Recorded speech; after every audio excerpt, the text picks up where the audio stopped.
It's hard to stay in front of somebody that's that quick, that experienced, and he's been so great at kicking the ball from the corner his entire career, and to line it up like that, that's just Messi. And he gets one more shot to go out on top, and it's so fitting that yesterday was yet another victory for Argentina that was maybe more thrilling than all the other ones combined. I mean, I know that the Egypt game was pretty ridiculous, of course, but yesterday, I thought that this was finally going to be the time that they fall short, but man, never count them out. If Spain's up 3-0 in the final, I'm not sure that we can count them out even if they're in extra time. Yeah, maybe I had the kiss of death because anything I do, of course, the opposite will happen. Let's be real now. The Sterling stamp, as Darcy knows, is not, he's shaking his head. He knows it's not the best, well aware. Not the best winning percentage. It's a little stamp of death, and that's okay. We were both on England, though. Yeah. We both picked England. We both picked England to win. Yeah. We're dumb.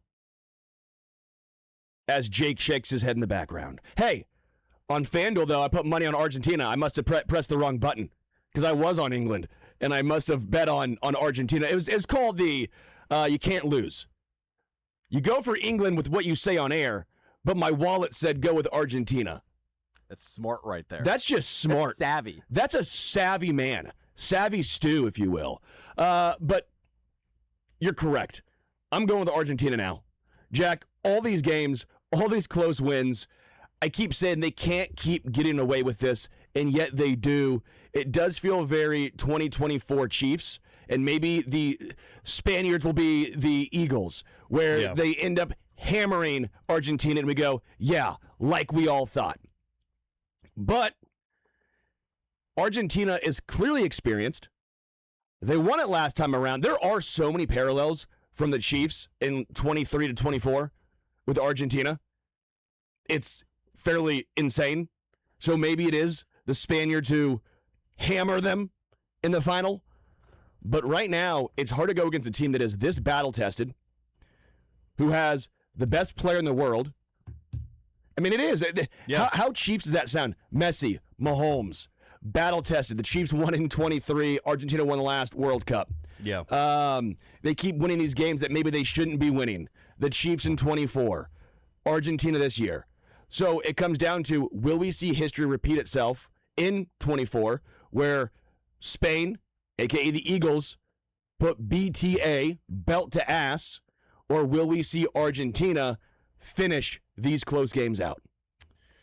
I mean, at this point, I wouldn't go against Messi and Argentina, but we also talked about that when the United States was still in the World Cup. It was, well, I'm not going against them at this point, and we saw what Belgium did in that game in Seattle.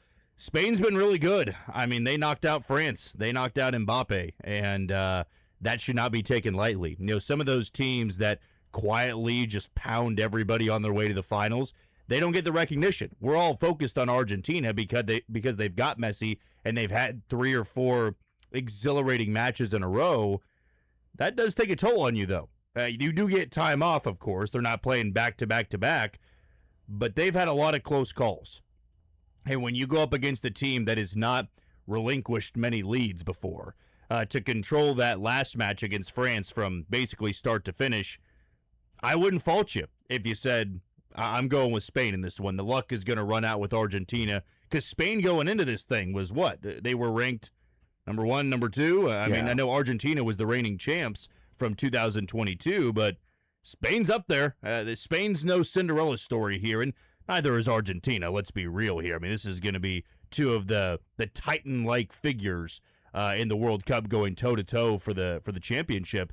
But, you know, I would say that Spain is somebody, if they jump out early this time, I'm not sure there's going to be some furious comeback from Argentina, because Spain seems to step on people's throats when they take the lead. Yeah. Should NFL, NBA, Major League Baseball take the referee approach of soccer, where the soccer refs just feel like bleeps? Like, they take no bleep from anyone. They stare down players and just, like, give you a shaking of the head. They set their jaw and their eyes bore into your peepers. I don't know. Imagine if, like, Ed Hockley did that. Like Josh Allen complained about not getting a call. Ed Hockley gets in his face, gets in his grill, and just stares him down. You're telling me that wouldn't be great? That. No, I think we'd hate that. That's what's everything wrong with officials, is they've got a power trip. You're telling me if oh my gosh, when Angel Hernandez was playing, someone challenges his call, instead of throwing him out, he just stares him down, takes his mask off, gets right in his grill, face to face, nose to nose. Yeah, like look, soccer's a completely different sport, of course, and they can have a little bit more power to them. But if you had an NFL referee, let's say fourth quarter, and somebody's arguing a pass interference, and they give it right back to them, that official, depending on where the game was at, would have to really scurry out of the stadium and get to his car quickly before the fans found him or saw him, just because we already are terrible to officials during games, right? And there's a lot of guys that are just doing their job and making the calls, and some good, some not. If you added the extra element that they were giving it back to players, come on now, that would be... Okay, I'll give you one, though. Okay. Chris Paul versus Scott Foster. I feel like now that in the NBA would have been electric. Scott Foster kind of did. So are you saying just, like, give him... back talk him, or like tee him up for it? Well, Scott Foster's going to tee him up anyway. And Scott Foster was the closest we had to a soccer ref, and he only did it against Chris Paul. Look how Scott Foster is viewed by NBA fans. Hilarious. We all think he's funny. Well, I would say some people think he's hilarious. Some people are like, he's rigging the game. Yeah, no, it was got bad. a vendetta, right? Against Chris Paul. Yeah. No, I just find it hilarious in soccer that the refs are allowed to do. I will also point this out too. For the most part, the refs are bigger than these soccer guys. They're big dudes, yeah. Because a lot of soccer players are 6 foot or shorter, 5'10", right? Yeah. They're my sized. I'd have to imagine they have some sort of a soccer background as well. You got to be moving of course. Down the field. It's impressive.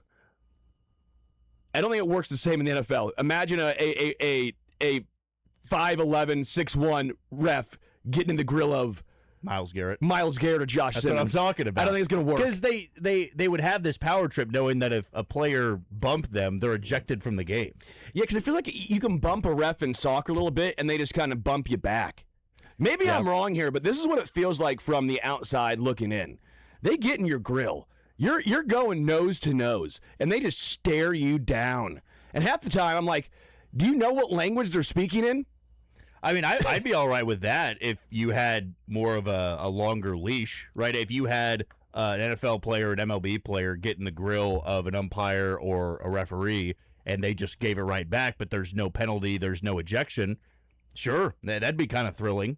I've always loved it when you've had players argue for an extended period and the umpire or the referee's not backing down. It's always the quick trigger dudes that just throw the flag immediately the minute somebody pushes back on their call or pushes back on their strike zone, and that's the power trip that I'm talking about. And I'm not sure soccer referees have a power trip. They're not going to take anything. And their goal, they're like taught to take no bleep. Yeah, and so they just give it back and stand and stare at you like the Rasheed Wallace staring. Whack. Rasheed Wallace got a T for staring. These refs would have so many technicals that they played in the NBA, and I told him to stop intimidating me, and he didn't. That still might be the worst T of all time. I can't really that one or Tim Duncan laughing on the bench. Yeah, Tim Duncan laughing on the bench is probably 1 or 2. Yeah, that and the Rasheed Wallace. Now, in fairness, Sheed's a little scary. Chiefs fan. And he's Rasheed had Wallace. more than his fair share of history. Correct. Of being ejected and teed up. I'm just saying, from the World Cup almost being over, which, by the way, how funny is it you have to play a third-place game? I mean, I get it to an extent, but, like, for the Olympics, I get it. Because you get a bronze medal. Yeah. You get a medal. You're not getting a medal. Do you even get anything from I don't know what you get. What does third place get? I'd have to imagine you get some smaller trophy. Plays get in World Cup. Now, losing in the third place game would be pretty painful because we remember the top 3 teams, especially just going back to the Olympics. Okay, you do get a bronze medal. Okay, so yeah, that makes sense then. Yeah, there's still something on the line. And you get an extra $2 million to medal, I guess, in the World Cup would be a prestigious honor. Yeah, because it looks like third place gets $29 million, fourth place gets $27 million. Ooh. So, I mean, it's $2 million. It's not Something to play for. Not a big deal. Yeah, no, but not each person. I'm sure that's split between the team. Yeah, of course. So it's not a but still, you'd like to have it. More money. Yeah. I'll take it. But you get a bronze medal. I just find that to be the most soccer thing of all. Imagine if the NBA Finals or baseball did that. Imagine if baseball, you get knocked out, and they're like, all right, guys, we're playing for third place. But if they gave you the incentive of, hey, you get more money towards your off-season additions, right? You can have more money to work around with. Sure. I'd be all for it. I don't hate it because I get to watch more soccer, I guess, and there's not a lot going on right now, and the Royals are 2 scoops of ass, so at least we have something to watch. But it is pretty soccer to have a third-place game. And it'll be England and France. It'll be a great game. I mean, yeah, you've got two great teams that will probably give us another thrilling match. Yeah. Any rules you want to implement?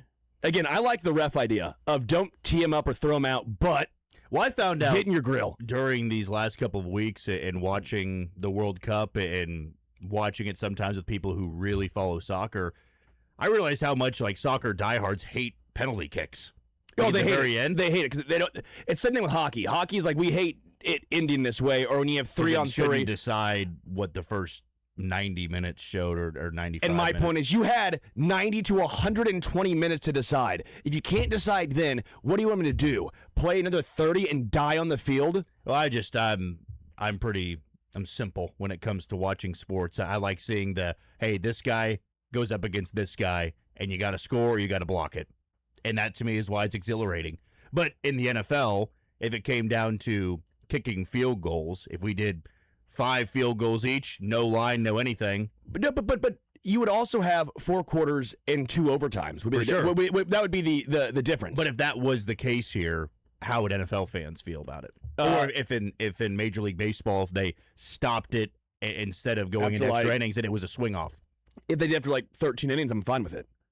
For the regular season, you're right. I guess this is not regular season. This is the World Series. Finale. Yeah, it's the biggest thing you can do in soccer. I do get that, but I'm a simple man like you. Leonard Skinner told me about this. I'm a moron. So I'd take I love it if like at halftime they had to do it to decide the first half. Let's get more goals in here. Let's have these games 9-8. Yeah, 9-8 is just okay. These count. You play.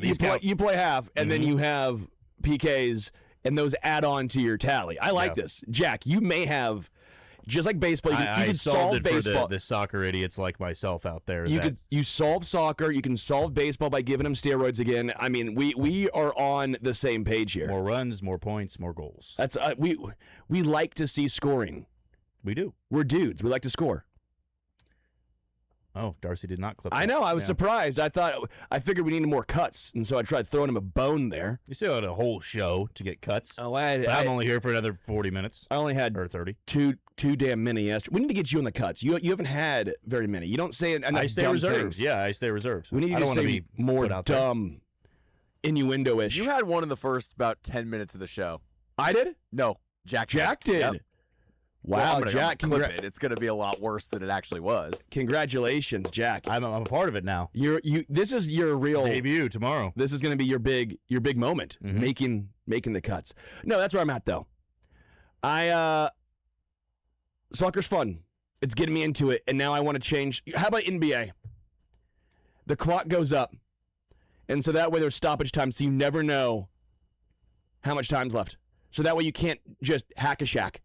Well, what do they do in the TBT tournaments or the 3-on-3s where there's what do they call it? The score, yeah. Where you got to get to a certain. They did it in the All-Star game too. Yeah. I thought that was okay. I just think it'd be hilarious if the time went up in the NBA, and so you can't foul at the end. You're like, well, I don't know how much time's left. Yeah. I don't want to hack them. That'd be confusing. Don't want to sit on the line, but would that not change some of the strategy and free throws? Sure. You'd see less free throws at the end of games. Hey, it would make a lot of coaches mad. We're solving sports, baby, by making it more convoluted. That's all we need.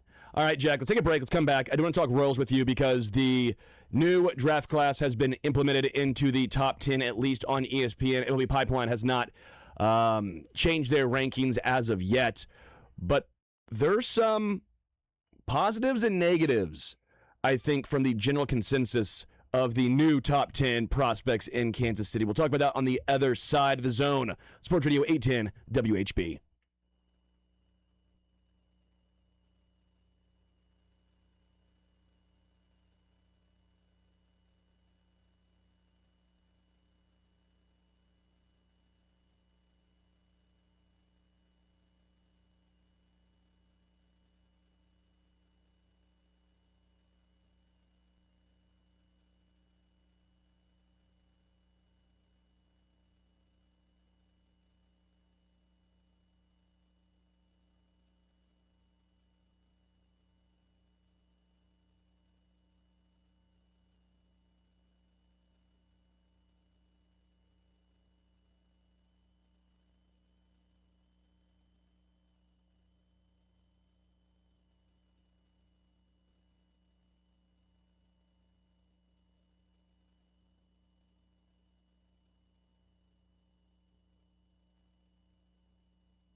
Welcome to the Zone, Sports Radio 810 WHB, Sterling Holmes, Michael Darcy, Jack Johnson.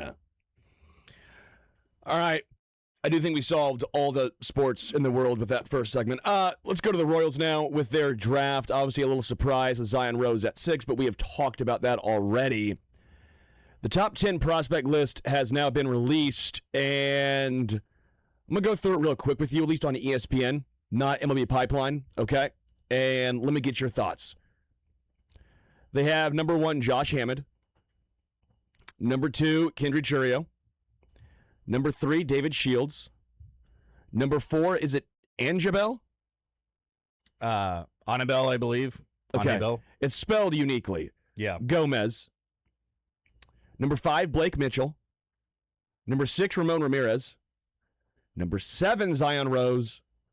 Number 8, is it Taylor Rob? The new guy. Rabe. Rabe. Okay, Yeah. no, I'll just butcher them all and just not even get them close. Hey, we need the pronunciations after Well, everybody. thanks, Everybody ESPN, should have that everywhere. especially when you're new. Taylor Rabe, Justin Lamkin, and then Jack Slytom. So 3 of the new draft class are in the top 10, but at 7, 8, 10. This is not, Jack, a prospect-rich organization right now. You look around, and I wouldn't say a lot of people have the Royals highly ranked in their farm system.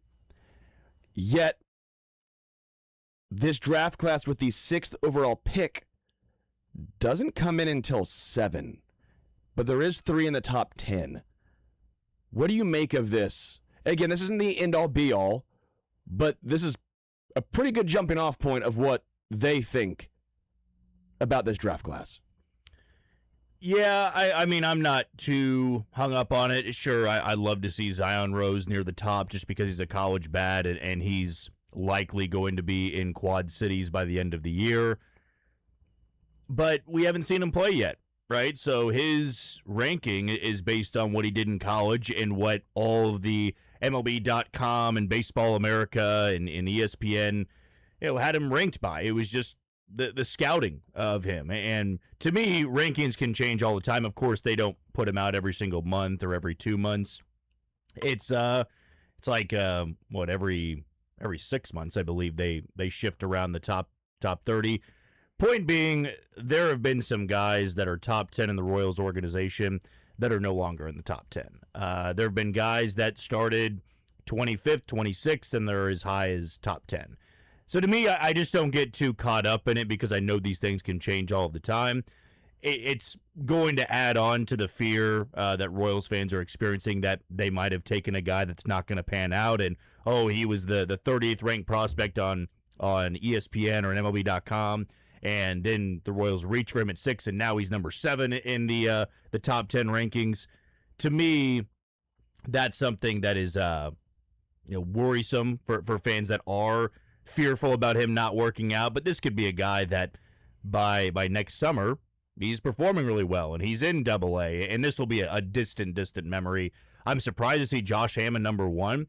I like the pick. I think he's played really well so far in Columbia, but I would have thought Kendrick Churio or David Shields would be number 1 because those are 2 guys that are constantly performing well every single time they're out there. I will say MLB Pipeline has Kendrick Churio 1, Josh Hammond 2, and then David Shields 4. I'd put Shields at 2 if Churio's 1. They have Blake Mitchell at 3 on MLB Pipeline, but that has not been updated since, I believe, the start of the season. Yeah, I mean, it's like the beginning of the season, and then I want to say the end of the season, and then it's the beginning of next year. So that's why I went with ESPN, because theirs is the most recent updated. Yeah. So Josh Hammond was 1, stayed 1. Kendrick Churio was 3, moved up to 2. David Shields was 4, moved up to 3. Blake Mitchell was 2 and dropped down to 5. Which, by the way, seems fair. I don't even know if I'd have Blake Mitchell top 5 right now. I mean, he still has a lot of potential, and the power is obviously there. The maturity at the plate is getting more noticeable, but you're striking out 30+% of the time in Quad Cities. That's something that you're just not going to be able to erase anytime soon. That's something that's been a constant problem for him ever since he's been drafted, is the strikeout rate. And yeah, I would say upside top 5, but over the last couple of years, he's definitely fallen down the list a little bit. Where would you place him versus Ramon Ramirez as far as who makes their debut first? I mean, I think at one point it was Blake Mitchell, and that's a silly question, but yet you look at Ramon Ramirez, they're in the same place, Quad Cities, both high A. One guy's OPS at 887, 11 home runs, 70 RBIs. And the other guy is OPSing at .878, 16 home runs, 47 RBIs, but 115 strikeouts. And it's hitting .227. Now, Blake Mitchell, we know the OPS will be good because you're right. He walks a lot. And he's been getting better. Going into the All-Star break, his offensive numbers have been better. He's hitting for a higher average. And though it's not the end-all, be-all, that's something that we have to take notice of. Because when he gets to AA Northwest Arkansas, that's when he really becomes a guy on the radar. That, to me, when you get to AA, now we can start talking about a timeline. How you fare there, is it going to be by the end of this year? Is it going to be next year, the year after that? Once you get to AA Northwest Arkansas, to me, the timer starts. If he can get down to a 25% K rate, he will make his debut in the next year or so. But that's a big if. Ramon Ramirez, he's still pretty raw. I like what he's been able to do. Last year he was banged up quite a bit, so you didn't really get that full season from him. Mitchell should be the guy, though, that's going to make his debut first. This is a first-round pick. We have seen the flashes. We have seen the tools. But that is just the glaring issue with his game. He walks a lot, but he doesn't have the immense power where you're going to be okay with a 35% strikeout rate and him hitting 205. He needs to be more of a well-rounded hitter, because if you're striking out 35% of the time in Quad Cities, what do you think that's going to be at the big league level? Right? With Jack Caglione, we've seen him strike out north of 30% of the time at the big league level, but he wasn't doing that in high A and double A. No. Like, it started to happen to him once he faced the best of the best. Blake Mitchell's not facing the best of the best. I like what he's been doing of late. I am just looking, though, at that strikeout percentage between now and the end of the year. That falls below 30%. I'm going into spring training next year, hopeful that by September of next year, he could be making his big league debut. So, overall, with the draft class, are you content with it? I know it was a surprise for some. I know I've seen some very strong thoughts one way. I've seen some strong thoughts the other way. It feels like ESPN is a little back and forth with it. I feel like they were confused by Zion Rose, but overall, it felt like they thought that the Royals got a lot of good value later on. Where did you land personally with this? I thought it was a fine draft. Now, that's not going to be music to anybody's ears. I thought the Royals needed to have a really good draft, but here's the reality, Sterling, is we don't know, right? I mean, baseball is such a crapshoot when it comes to the Major League Baseball draft. We may love this Zion Rose pick a year from now. We may hate it. I mean, we have had multiple guys over the last 20 years or so that you said, I love the pick. The fact they went with the guy that fell to them, just landed in their laps. I mean, I'll go back over the last couple of years. 2020, Asa Lacy fell into their lap. Oh, the Royals have had three, I don't want to say can't miss, but three prospects that really fell to them. Yeah. Bobby Witt Jr., Jack Caglione, and Asa Lacy, if we're being fully transparent, was one of those guys that people couldn't believe fell that far. Because the Orioles went with Heston Kjerstad. They went underslot there, and then it was Max Meyer after that, and there were the Royals with Asa Lacy when they were mocked every single time taking Nick Gonzalez, who then went to the Pittsburgh Pirates, and he's been pretty good. I mean, he's been one of the better success stories out of that 2020 class. That draft class is not great. No, and I believe COVID really impacted that. And when it comes to Zion Rose, I do firmly believe this, that if he didn't have the injury, and the hypothetical game is dumb to play, I get it. Most people aren't going to like this take that I have, but if Zion Rose played from game one and went throughout the entire year, he would have been a top 10 pick. Like, I believe that he fell, or he didn't really fall. He was taken 6th by Kansas City, but he wouldn't have been the 30th ranked prospect on MLB.com if he had 65 games compared to 36. I know we haven't seen the numbers yet, right, of the signing bonus, I believe. I don't think we've seen that yet. I've been looking. Yeah, I have not seen the numbers yet on that. Usually I look for Jim Callis out there to post the overall slot that they come in at. But yeah, I'd imagine that he'll be a little bit cheaper than what some of the other guys taking top 10 will be. And that was, I know we had, what was it, Chalowski, the guy for Chalowski, the White Sox. He had the insane one. Yeah, it's still TBD for both. I'm sure we'll find out by the end of the weekend. For him and Eric Booth. I'm trying to kind of keep those. Yeah, so Booth's numbers are out there. Booth's are out there. Yeah, so what do they have Booth at? This one says TBD. Oh, you said Zion Rose and Eric Booth are unknown. Sorry, they are unknown. Yeah, so but everybody else in the top 10 is signed. Only one I've seen is Chalowski? Chalowski. Okay. And that one is... And I've seen AJ Garcia for the Braves. Okay. Who was 9. Yeah, it's all going to start rolling in here over the next couple of weeks. Which was I like imagine $3 too, million under slot. The Royals will be... They always do this with their first-round picks. They'll have him out to probably one of the games this weekend when San Diego's here. So I'd imagine we'll know what he signed for in the coming days. And that's why the draft's so funny. Is it's not like the NFL where it's just, this is what they get. Yeah, I mean, you know they're going to sign, of course, but I'm fascinated to know what the money will be there because Taylor Rabe was not a overslot pick.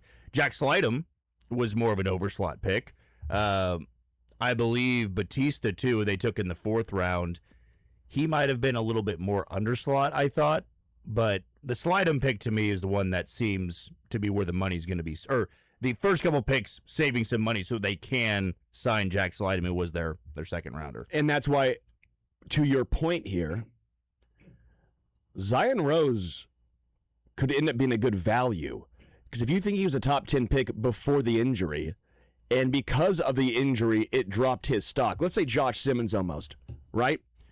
They said if he would have played the whole year, he would have been top 5, I believe. And so because of the injury, the Chiefs were able to grab him. Mm-hmm.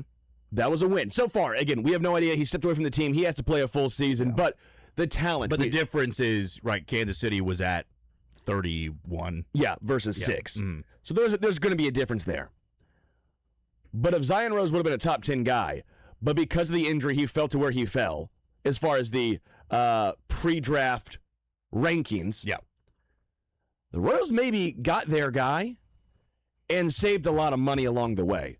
That could be the other way of looking at it is because of that, they still got their guy, although we have that back and forth with Booth. Yeah. But if they were almost equal on their board and they were able to save money with a equal talent or player, we might look back and say that was a steal for KC.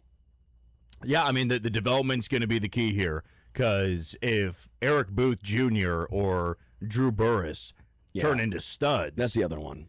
I mean, they were right there. And so if it's about saving money, it's, well, we wanted to save money on Zion Rose so that we could land Jack Slidham, who was a late riser in the class. I mean, he was somebody that was inching closer to the first round. He was not going to be a first rounder, but he's throwing 97 to 98 with 4+ pitches as a high schooler. You can work with that. Now, you still have a ways to go when looking at a prep pitcher, but I would say that Jack Slidham, he's got to work out too.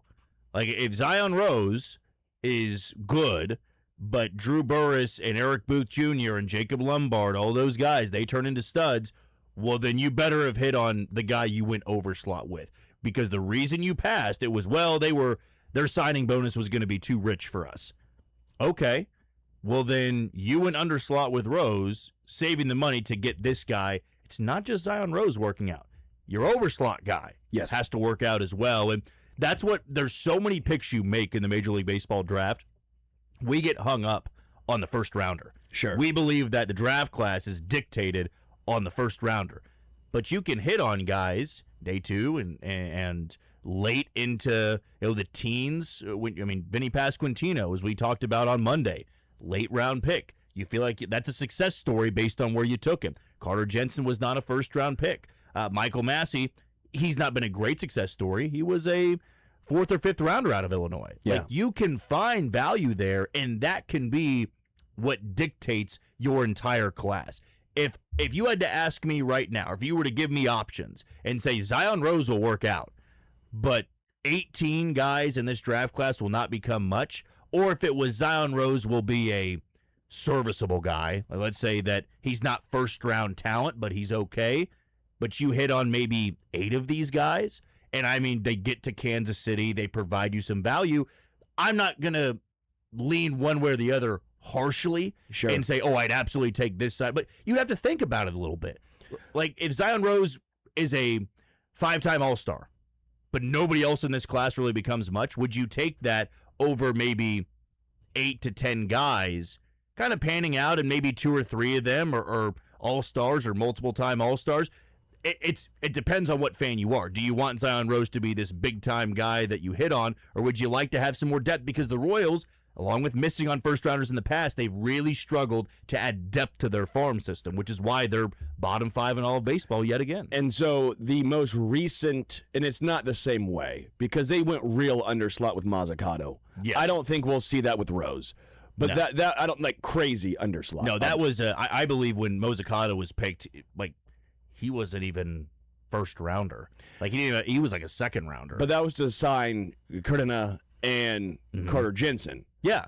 To this point, do you think that was the right strategy? Because now we can at least semi-look back and say, did that work? And right now, would you say, basically what you would say then is Carter would have been your first-rounder, is basically how that would have broken down. Yeah, I mean, I would still say as promising or as promise as Carter Jensen has shown in his first real season at the big league level, the jury's still out. We don't know what Carter Jensen's going to be 5 years from now. But to me, that I was not a fan of the pick when it happened, because that was also the draft class where Kumar Rocker was the talk of the town. Everybody was wondering where Kumar Rocker was going to go, and he kept falling in the draft boards, and there he was. Yeah. He was available for Kansas City, but we're so soon to forget that he wanted the record, I believe, and signing bonus. He went and pitched, where was it? Was it in Vandy. Japan? No, Did he did not go back to college. He went somewhere that was like in Japan or independent league or Korea. Like, he was there and then re-entered the draft, and he was taken in the first round. But that was the guy that I wanted, and they went Frank Mazzucato. But if they would have signed Kumar Rocker there, you've got a 20-year-old dictating how much money you're going to spend, and if he's asking for $10, $11, $12 million when he's not going 1-1, which is what a lot of people thought at that time, then maybe you do go underslot. If it landed you, I mean, Kurtina can still be a good big league arm. He's got to stay healthy. He's got to continue to progress, but that's a guy that I believe has explosive stuff. Carter Jensen can be really good, and that's what we're getting at here, right? With Zion Rose, if you go underslot there, and he's okay, but you can get 3, 4, maybe 5 guys out of this class with the money you saved, is that worth it to you? I'm not telling you which way you need to go. I'm not saying, yeah, you should take Tell that. us, Jack. But I know, I'm saying, would you be okay with it? Yeah. Would you be okay if you landed on 3 or 4 guys that become really good, and Zion Rose is just maybe a slightly above average bat? I would love to see Zion Rose be a big-time player, because I believe it'd be so awesome to look back 2 to 3 years from now and everybody that's just been so furious about it, and then you go, man, that actually ended up being a great pick. But I also would be foolish to not take 7 guys, maybe turn it into something. Now, that's shooting for the stars a little bit. To hit on 7 guys in one draft class, that's almost unheard of here. But I'm talking about just being contributors for the Royals. They need depth as badly as they need one of these first-rounders to work out. Yeah. Let's take a break, Jack. But on the other side, we'll have just a minute or two, but I want to get into a real quick conversation about the Royals' developmental staff and how important it is with the age of the top-end draft prospects that the Royals do have. The Zone, Sports Radio 810 WHB.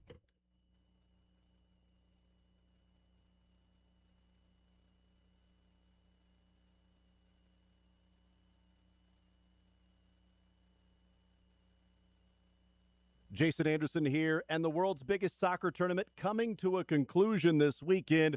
On Kalshi, you've been able to, and you can continue to trade every match from the opening stage all the way to the final. And the final is set with Spain taking on Argentina to see who is going to win the biggest tournament out there. If you're going to go with Spain, they are the favorites in this one. You're almost doubling your money if you play the market and trade the market for Spain. If you want to go with the back-to-back champs, maybe Argentina winning 2 World Cups in a row, you're going to more than double your money with what they are trading at right now. And depending on how the match goes, you can trade in and out of your position as that percentage grows or gets less or whatever it might be.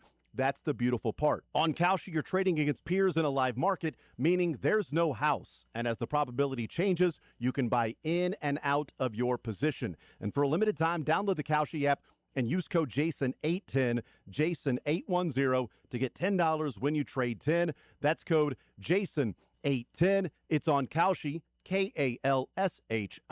Kalshi, trade the beautiful game. 18 plus only. Restrictions and eligibility requirements apply. Event contract trading involves risk and may not be suitable for all investors. Prices, values, and available markets may differ from those mentioned. For more information, see kalshi.com/regulatory.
Welcome back to the Zone. Wrapping up the first hour right here. Sterling Holmes, Michael Darcy, Jack Johnson. Maddie Lane of KCSN joins us next. We'll talk some Chiefs in the second hour. All right, I wanted to pose this before we go and talk Chiefs. Do we trust the coaching and developmental staff of the Royals? Because you look right now, Kendry Churio, their number one prospect's 18. Josh Hammond, their number 2, is 19. However you want to break that down. Blake Mitchell's 21. David Shields is 19. Sean Gamble is 20. Gomez is 17. I mean, these are their top prospects. They are all young dudes, which I know most organizations are, but these are mostly high school guys, not even college guys. Do we trust the Royals to develop them?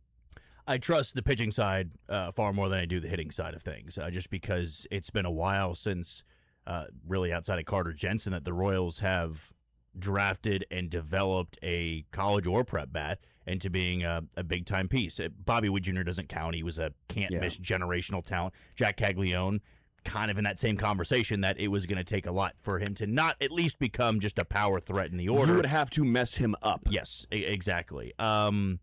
But the Royals, unfortunately, they don't get the benefit of the doubt.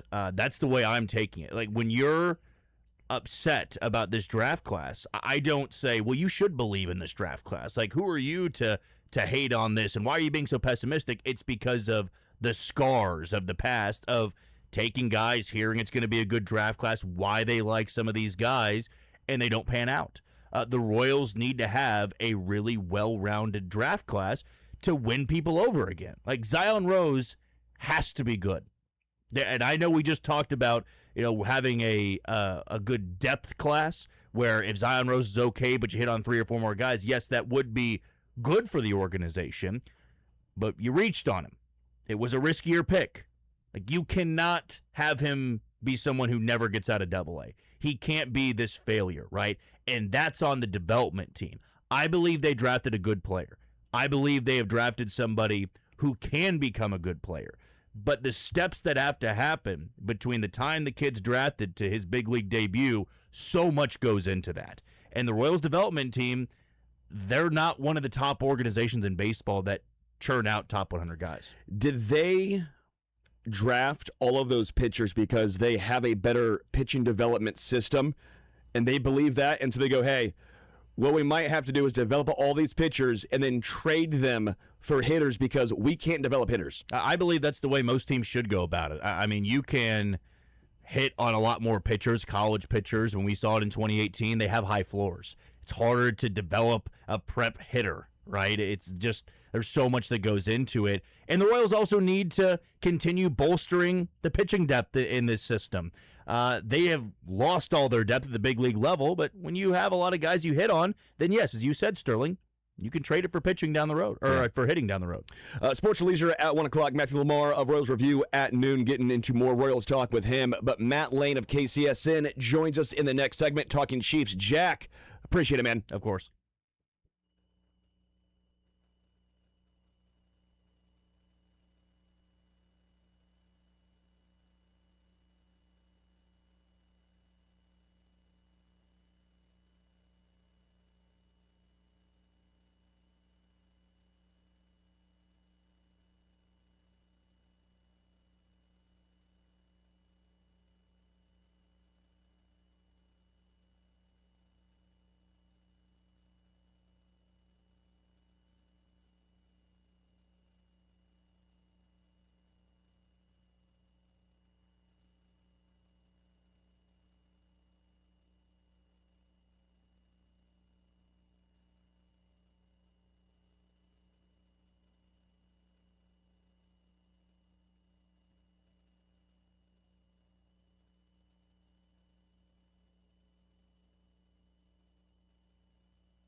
Matt Lane of KCSN is brought to you by Dick Ray Plumbing, Heating, and Cooling. Are you planning to spend money on a new AC or furnace repair this year? Dick Ray can help. Show us a 2025 HVAC repair invoice from any company, and we'll credit that amount towards a new system up to $2,500. Call 913-DICK-RAY or go to dickray.com for details.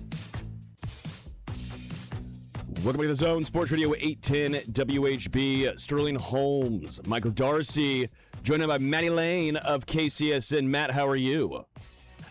I'm doing pretty well. We are so close to football, and the soccer fanaticness is coming to an end, and it's time to turn our eyes to the best sport going on.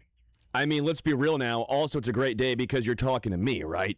This is a surprise. You thought you were getting Jason, and said you got the kid, baby. Listen, I thought that went without saying. I didn't know we really had to rub it in anyone's face or anything like that. But yeah, that definitely went without saying. Well, obviously.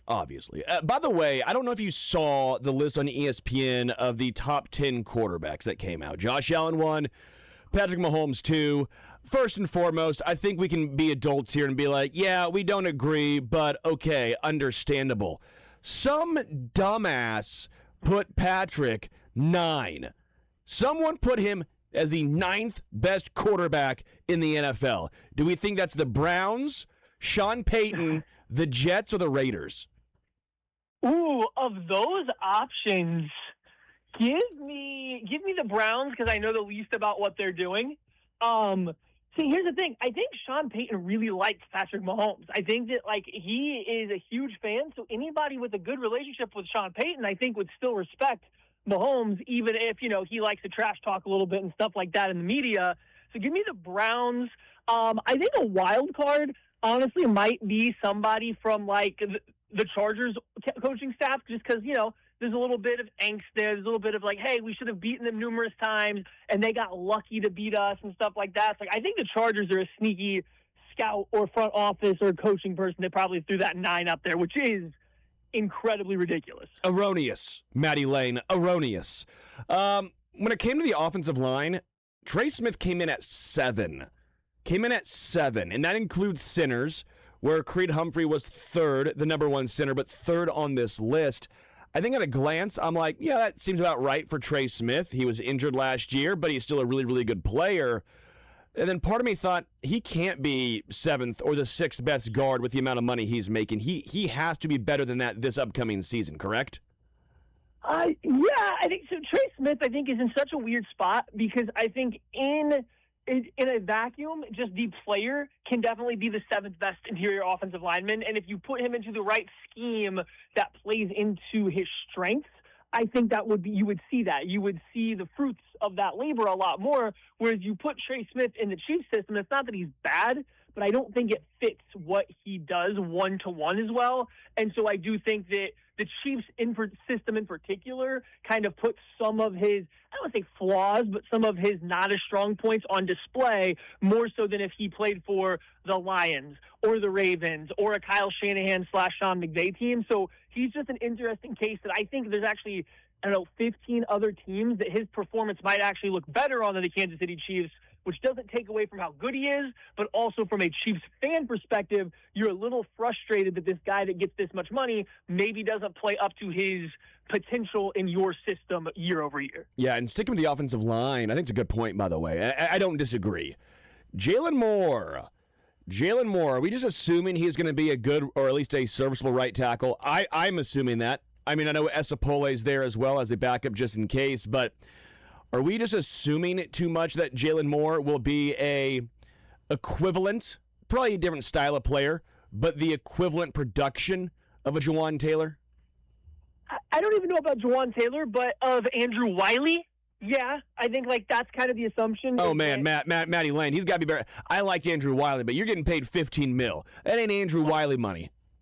Okay, no, this is despite the money. This is not in regards to the money. This is just what the Chiefs need. I think if the Chiefs get an Andrew Wiley level right tackle and the other 4 spots are kind of what we expect them to be, I think that is completely fine to have a top 5 offensive line in the NFL. If you want to talk about being worth his money by himself, then yeah, we definitely got to get better than that. You got to be. I mean, there's not that many non-rookie contract paid tackles in the NFL making any more than him, right? He's kind of like the bottom of the barrel for second contract starting offensive tackles, but still, he would need to be better than Wiley. I just think if you're looking at the Chiefs team as a whole, not just the player of Jalen Moore, get us back to Wiley level at right tackle, and I think they will be okay. And I think there should be an expectation that he can do that. I think expecting Jawan Taylor is where I'm going to hesitate just a little, because Jawan Taylor, while frustrating, definitely had some flashes at a level that I don't know if we've ever seen from Jalen Moore in the NFL. Yeah, that's totally fair. Josh Simmons is intriguing to me because it feels like the majority of folk have said, the Chiefs have the left tackle of the now and of the future. And I find myself in that camp as well. I find myself glossing over the immense amount of injuries he has sustained. I find myself glossing over the fact that he just left the team last year for a while. And I find myself saying, well, none of that's going to happen again. He is a left tackle, and he's going to play every game, and he'll be here as the stud left tackle for the rest of Mahomes' career. Are we being too bullish on a guy who has yet to fully prove it in the NFL? No, but also I think we are so eager to get that next, left tackle of the future that we are willing to suspend what should be reasonable doubt about him, because anytime you start to think, oh, wow, he's been a little too injured, or, oh, wow, he's missed a lot of time, you go back and watch, like, the Colts game against a pretty solid defensive line, and you're like, wow, this guy's really good. You go watch the Eagles game where he was barely getting his feet under him, and you're like, wow, this guy was exceptional, and he's clearly, like, getting better as the year goes on. So anytime you want to have doubt, all you have to do is go back and watch some of the games, and you come away a lot more hopeful than you are worried. But at the end of the day, the issue is over the past 2 football seasons for him, he has not even mustered a full season worth of games yet, including college and in this past season in the NFL. That at least has to be on the back of our mind.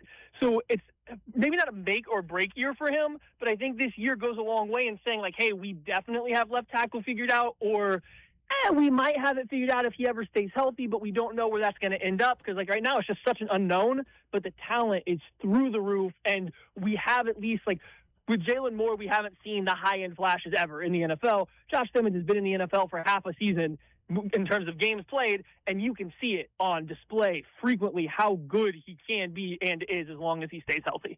Matty Lane of KCSN is our guest. I want to talk about last year's rookie class, and not Josh Simmons or Noel Williams necessarily, but Noel plays a slight impact in this. We've heard a lot, and I think the majority of people think the same way.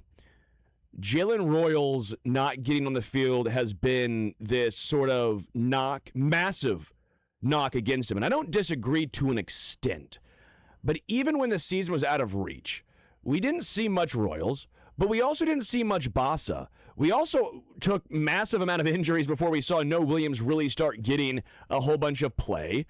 I find myself wondering why we hold it against Jalen Royals so much of him not getting on the field versus guys like Noel taking all the injuries or Jeffrey Bassa really not getting on the field at all. Is this a philosophical, and Brashard Smith to an extent as well, even though he was a 7th rounder, was that the Chiefs' philosophical way of going about it, or did they just really say, you know what, we really don't believe in any of these players? I think it's probably a little bit of the latter there, right? Like, I think that as a fan, you get super invested. You're going to, like, hone in and be like, oh, these are the guys we took. Let's go watch everything about them, learn everything about these guys that we know, and we are going to hope to get the best version of those guys. And sometimes the guy taken on day 3 is a depth player. Sometimes they are just destined to be a backup, and that doesn't mean they're a bad pick. They're a day 3 pick. That happens. And so I think you kind of get lost between those guys maybe aren't supposed to be starters at the next level, even when the Chiefs drafted them in their eye, and a little bit of we get frustrated with Jalen Royals because he's a wide receiver, and we can see that on the field very easily. It's easy to see a wide receiver being good. They catch the ball. They gain yards. They do things. It's hard to see when a cornerback or a linebacker maybe makes an okay play or they're just doing their job. So we get a little more frustrated that Royals, when you go back and watch his college highlights, here's all the good. We can put this, we can, like, understand why this is good. And then you try to translate that to the NFL and you don't see it. And you're like, well, the Chiefs could really use a guy that could catch the ball downfield. the Chiefs could really use a wide receiver that makes an explosive play. Why isn't Royals doing that? Which I think it's a little bit easier to convince yourself that the linebacker or the cornerback aren't getting on the field because they're not ready. Sure. Do you believe in Royals, or do you think that was just this is who he is? Because I find myself, and this might be dumb, Matt, and fully admit that I can be dumb, but I think part of Juju Smith-Schuster not coming back to KC is a leap of faith in Jalen Royals, specifically. Like, Cyrus Allen, I think, could be a fine receiver, but I think Royals can play that Juju role of blocking wide receiver, might play a decent amount of snaps, but the numbers aren't going to be crazy. I find myself maybe talking myself into Royals is the new Juju Smith-Schuster for this team. Late, not the 1,400-yard guy or even the first year in KC Juju, but late career Juju. I think Royals can be that this year. Am I too bullish on that? I'm not going to say you're too bullish. I will say that, and I hope I'm wrong, that I'm a little bit more hesitant because it's not as if there wasn't a need or opportunity for a wide receiver to step up last year. And I know Royals was dealing with a injury during some of camp and the preseason, so he wasn't necessarily hitting the ground running, returning back from the injury from the previous year. But there was opportunities to be seized, and he didn't do it. And I think with wide receivers in the NFL, to make a significant jump, you usually see some signs of that as a rookie. Not always, but generally speaking, you don't have a guy who is available all year, do pretty much nothing all year, and then come back out of nowhere. So I do have some hesitation about really buying in that he's going to have a significant role, but I hope that I'm wrong. I hope that I am incorrect in my thinking here, and it really he was just so far behind a complicated playbook, coming from an air raid system in college, missing some time with the rehabbing from an injury, and he just took a while to get his feet under him, and so I'm way off base. It's just I'm going to hold back any, I think, hype or hope that he is going to play a significant role just because I think if that was the case, we would have seen a little bit of something. We would have seen some kind of flashes as a rookie. Sky Moore gave us flashes as a rookie. Understand, second-round pick, different situation, but you at least got flashes. He gave you a reason to buy in and still fell short. You saw obvious flashes from Xavier Worthy as a rookie, from Rashee Rice, these other players higher drafted, but they were able to make their presence known or at least seen in spurts.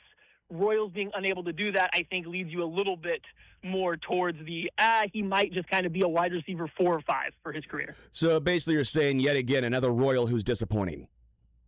Listen, I'm not, you know what? I'm not going to speak to baseball. How about that? That's outside of my scope.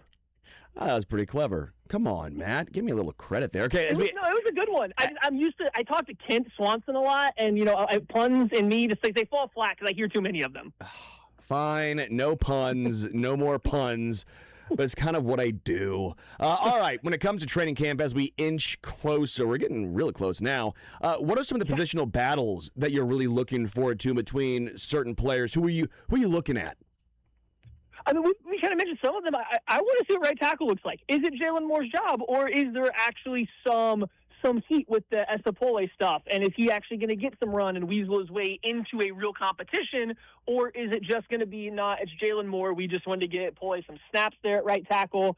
And then, the wide receiver room in general, I think we know the top 3 receivers for the Chiefs are going to be Rice, Worthy, and Tyquan Thornton. What does that 4th one look like, right? Is it going to just be Royals because he's been here for a year? Can Cyrus Allen have this different skill set that they want to lean on to be that wide receiver 4 this season? Is it somehow Nico Remigio? Like, what's the answer going to be at wide receiver 4? So I think those are like the 2 biggest ones I have in. Defensively, they have a lot of questions. I just don't know if I have a ton of position battles on my mind on the defensive side of the ball. I think it seems a little bit more cut and dry. This is what we expect. If a young player overtakes, Kader Kohu for the slot corner spot, if a young player overtakes somebody for a starting role, that's just a bonus, but I don't necessarily expect it, or I'm expecting that to be a true battle throughout camp. What the hell are the Chiefs doing at tight end? I know we've asked this and talked about it, but what the hell, man? Like, I guess that's maybe the one I'm looking forward to most, because I don't think there's a good answer anyway. You slice it, and so I'm like, can someone do something, please? Because I don't trust Jared Wiley. I didn't like the pick originally. John Mike and Gillenborg's UDFA. Noah Gray took a step back, looked a step slower last year. Not a blocking guy. Jake Briningstool had a whole bunch of hype as a UDFA last year, but does that translate into this year? What? Matt Lane, what? Okay, so here's my frustration with this one is the entire offseason plan is a little bit better coaching plus a better run game is going to get this offense back on track. Whether I agree or disagree, that has been the plan that has been pushed forth upon us from this team. Okay, let's go down that path.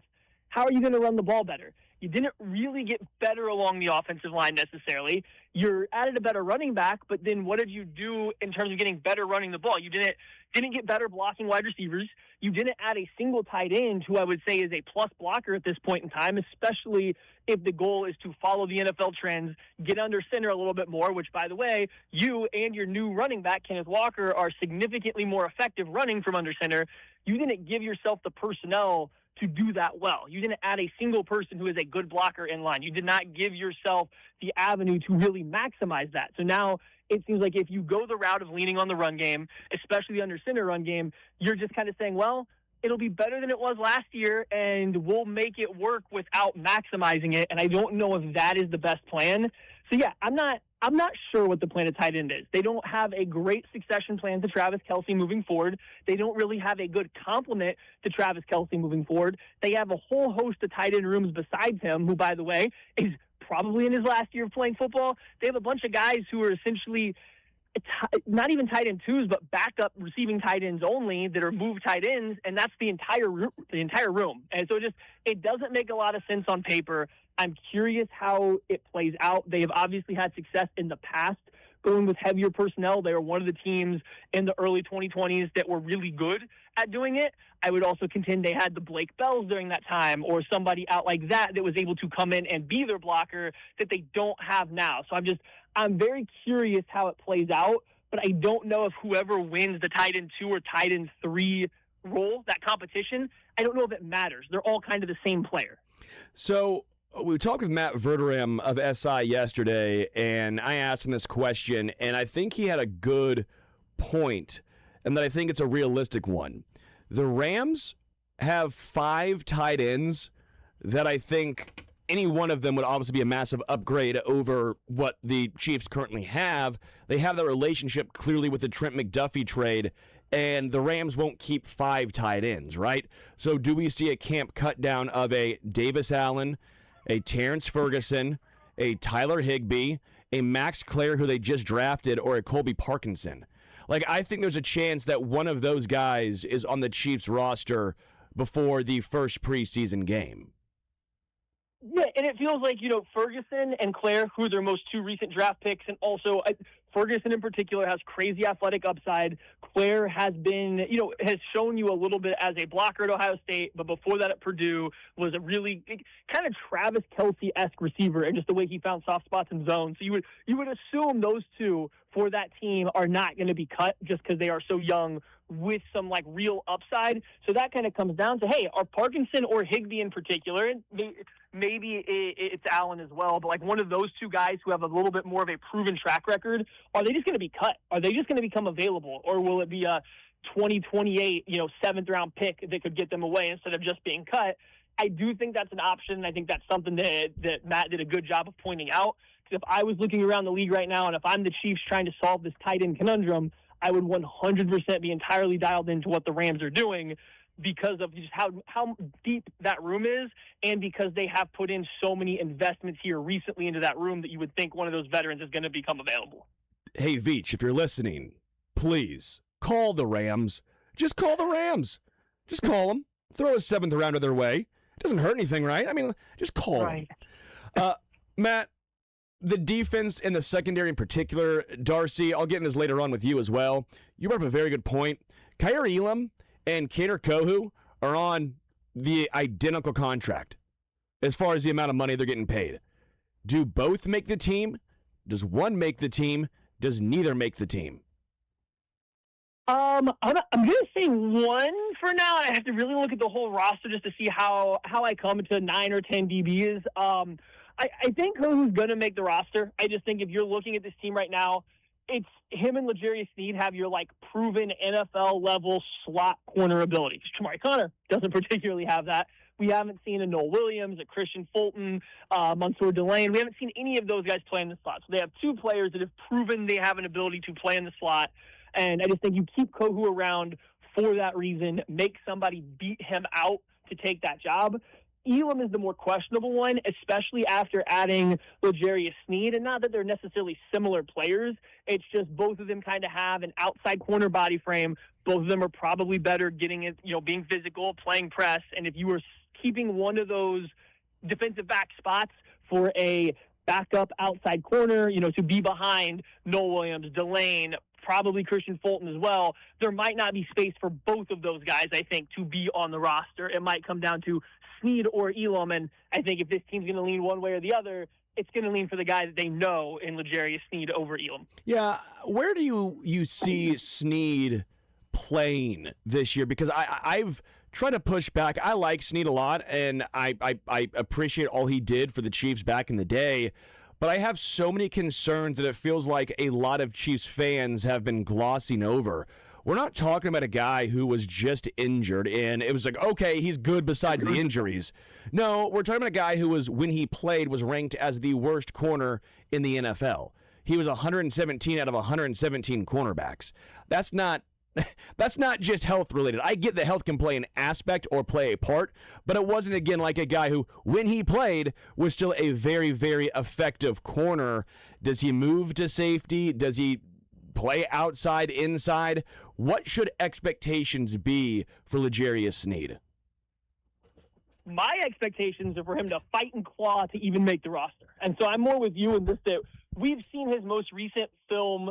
When healthy enough to play, he hasn't been that particularly good for the Titans. Now, there's a different system, different team coming back to Kansas City. Maybe there is a little bit more juice that they can get out of him than what the Titans are able to. But my expectations are just him fighting for that final roster spot in the defensive back room. And I've pondered him maybe moving back to safety because he does have the mentality to do it. He's willing to be physical, and he had that experience doing it for his final year in college. But that's also why he probably got pushed down draft boards, was he switched to safety where he wasn't near as good as he was at corner. Now, that was, athletically different, younger players, so maybe there is an avenue for him to be better at safety in a second go-around there.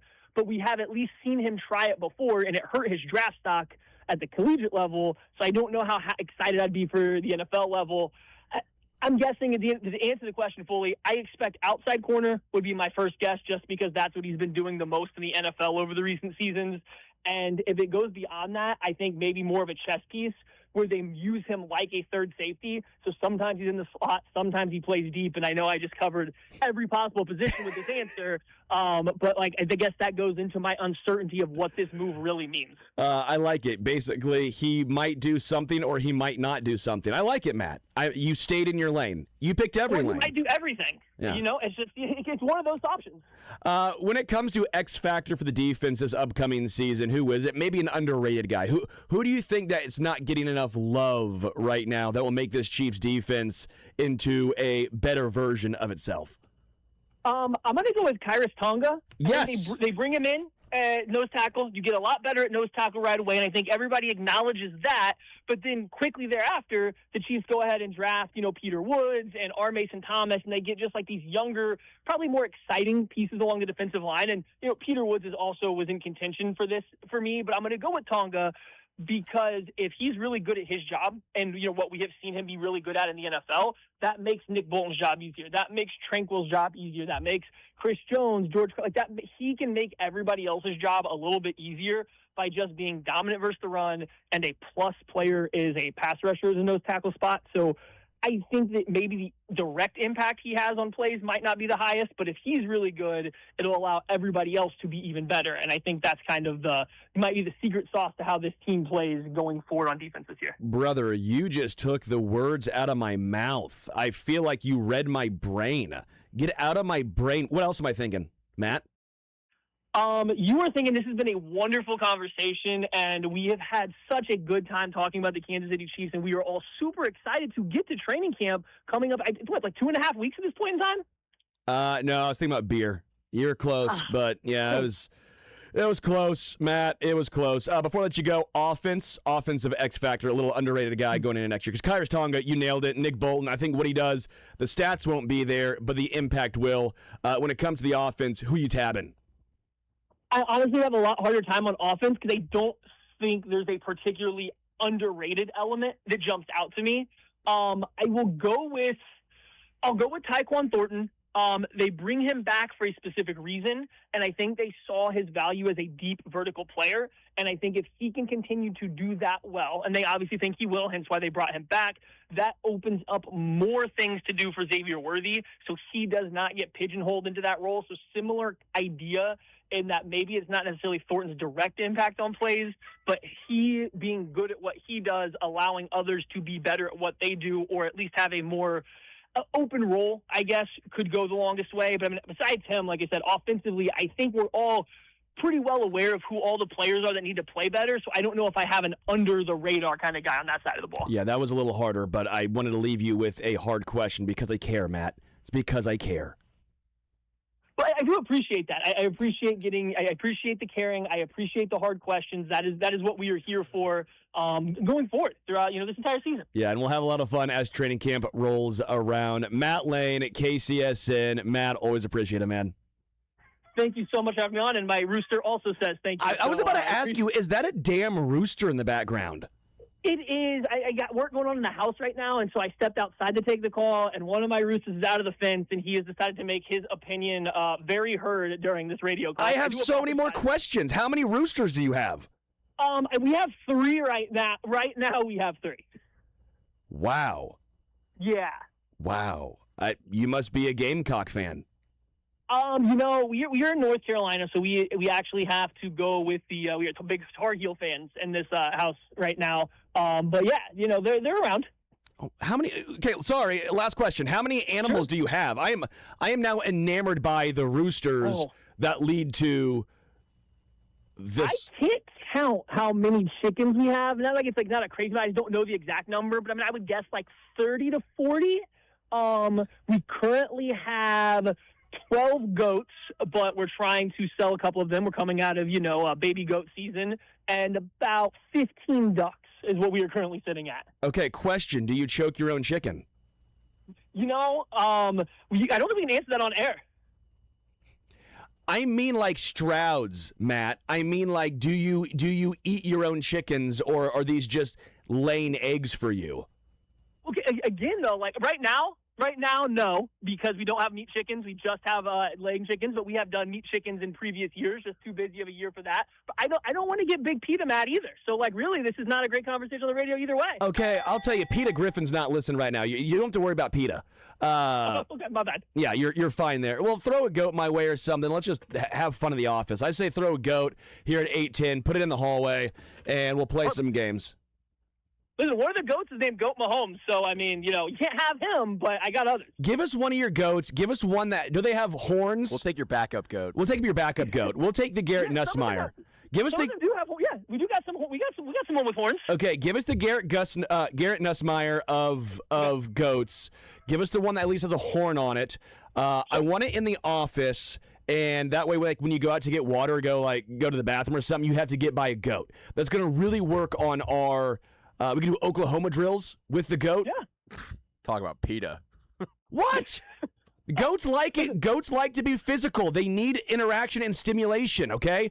We had to get rid of a ram because he decided to have a lot of Oklahoma drills with me in the backyard. I put a video one time on Twitter about it because he just, he got sad and he just wanted to ram everybody, and there wasn't other sheep, so he started ramming all the humans that came by. So I did have a ram that did that. So, yeah, we've already been there, done that. Did it rock your ass? No, because I catch with my hands. I was ready for him. But he caught some kids when they weren't quite ready a couple times. So he had to go to a different farm. Can't take the heat. Get out of the kitchen, dude. That's the goat we need. That's the goat we need for the office. Okay, I'm trying to build a culture here at the office that's excellent, and we need an angry ass ram. That's all I'm saying. Matt, send it. UPS it. I don't know how you send goats or rams. Just send us one, and we'll be good. Okay. No, listen, perfect. I got you guys covered. You got the Gus bus coming in 2 to 4 weeks. I appreciate it, Matt. Thank you, guys. Have a good one. Man, all I know right now is the Chiefs need a Ram tight end, and this office needs a legitimate Ram. All I know is a Ram needs to come to Kansas City. I don't know why I didn't ever pick up on the fact that A, he didn't live here, and B, that he had a bunch of animals. I had no idea he had this many animals. So many learned. I learned so many things about Matt Lane, and now I feel like I need to go and ride a goat. I don't know if you can ride a goat. You can ride a goat. If it's a big goat. I mean, you probably ride a ram, not a goat. I don't know. Either way, I need one of these animals, and we need him in the office. Imagine Curtis trying to go by, and he's just getting rocked by a ram. Right? That would be a day at the office. Imagine Jason comes back from Louisville, and there's just a ram There's just here. a goat in his We chair. should leave a goat in his office. Can we orchestrate this by next week? We can do it. Well, Mick's gone tomorrow. Shoot, because Mick would have a good way of going about this. Mick would have a good idea. I guarantee you Mick would have a great idea of what to do with the ram.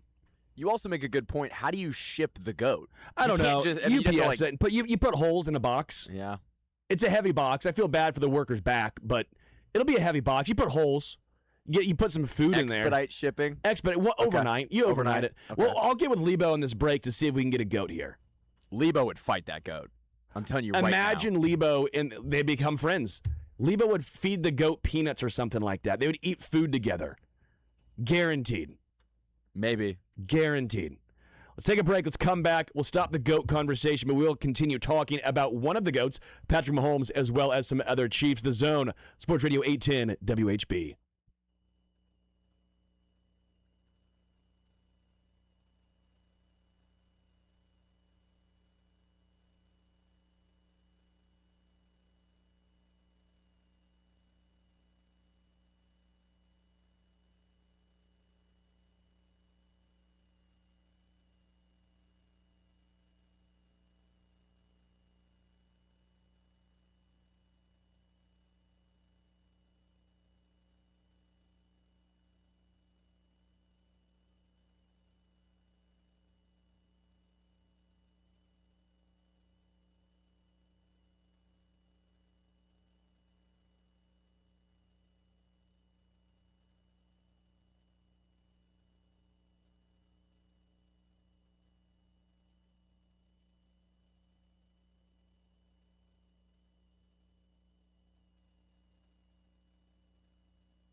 Welcome back to the Zone, Sports Radio 810, WHB, Sterling Holmes, Michael Darcy. Curtis Seabolt said he was in for the GOATS idea. He did. Darcy heard him. So this GOAT idea might happen. Sorry, Chad. I don't know if you have that in the budget for the radio budget, but apparently buying GOATs. We could absolutely get that via trade. I mean, We could get some trade. 100,000%. If you're a GOAT guy or a GOAT owner and you have a few you want to throw our way, Curtis said specifically baby goats, but I'm not picky. I'm not picky. I'll take whatever. I'm not picky. I think trade's the right way. All right, Darcy, happy birthday. Appreciate it. Yeah. Big 2-4. Congratulations. What were you doing at 24? Were you in Philly at the time? I was in Philly. I was working for the 76ers and also operating a mechanical bull at PBR. Oh, just electric. That's what I was in at 24. I love a mechanical bull. We've talked about this before. It was my goal to stay on the mechanical bull as long as possible. Made it about 30 seconds before hitting the ground with some force. So you lasted a long time. Nice. Yeah. Yeah, it's the greatest 8 seconds of your life. More like 30, but yeah. Our shirt said the best 8 seconds of your life. That's like the whole bit of riding a bull. Did you use 2 hands or one? Because if you used 2, I would have kicked your ass. I did use 2. You're not allowed to use 2. It's 1. It's 1 hand up, 1 hand on it. Be an adult. Well, I've done it multiple ways. I've done the one hand in the air. Oh, congratulations. You've done it multiple ways. Thank Good for you. Good for you. I've done it with my hand in the air. I've done it 2 hands on. This hole's getting deeper, pal. You're telling me. You better mark that. Can't always be me in this. Cuts. 1 hand, 2 hands. What'd you like better? 2 hands was way better. 2 hands was much, much better. Smoother. Yeah, but you're not Stay allowed. on longer. You're not allowed to, pal. Who's making these rules? The Bull Riding Association, PBR. I did not do this at PBR. I did this at the Stag in Lawrence. Okay, well, that's not a professional bull rider operation they're running over there. No. As a man of class and I don't know if I took a class or not. With a man, I think, who had to have a credential, a certification, you had to have 1 hand on, or else I was going to twerk your ass on that thing. The waiver that I signed was a piece of paper that had 25 other signatures on it. Yeah, that seems legit. Yeah. Seems like a lawsuit's not coming in anytime soon. Not at all. Seems great. The guy before me, though, split his head open, so I was like, oh, this is intense. And you still went. Oh, yeah, of course. Well, of course I did. Proud of you. I did 2 hands, not 1, but... At least a man who didn't stop. All right. I brought this up with Matt Lane. I think it was interesting because you put this up a couple days ago on our group texts with you, me, and Jason. And I want to know your answer. Because you said Kader Kohu and Kyer Elam, they have the same contract. It's at $1.8 million, right? $1.8 mil. Which player is a safer bet to make the roster? Matt Lane went with Kader Kohu.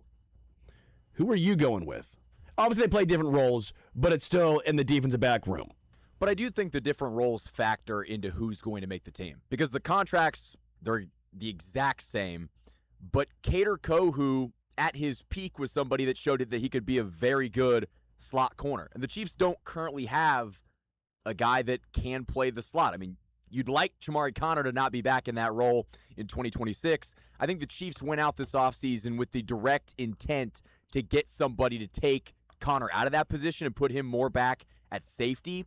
I think Kader Kohu's a safer bet to make the team because he does play slot corner. And I look at the outside. You've got Mansour Delane, Noah Williams.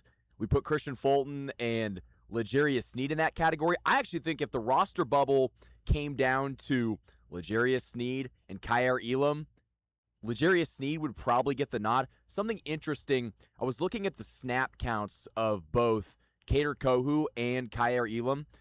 Kader Kohu does not play on special teams. Just does not do it. Kyer Elam had to play on special teams because he was terrible. Try to make the team, yeah. Yeah. But if Kader Kohu's making the team, he's not playing on special teams, which that means Jaden Kennedy's going to have to be that guy. Going to have to, because if you think about it, Fulton's not playing special teams. Nope. Sneed's not playing special teams. I don't think Mansour Delane, the guy you picked 6th overall, is playing special teams.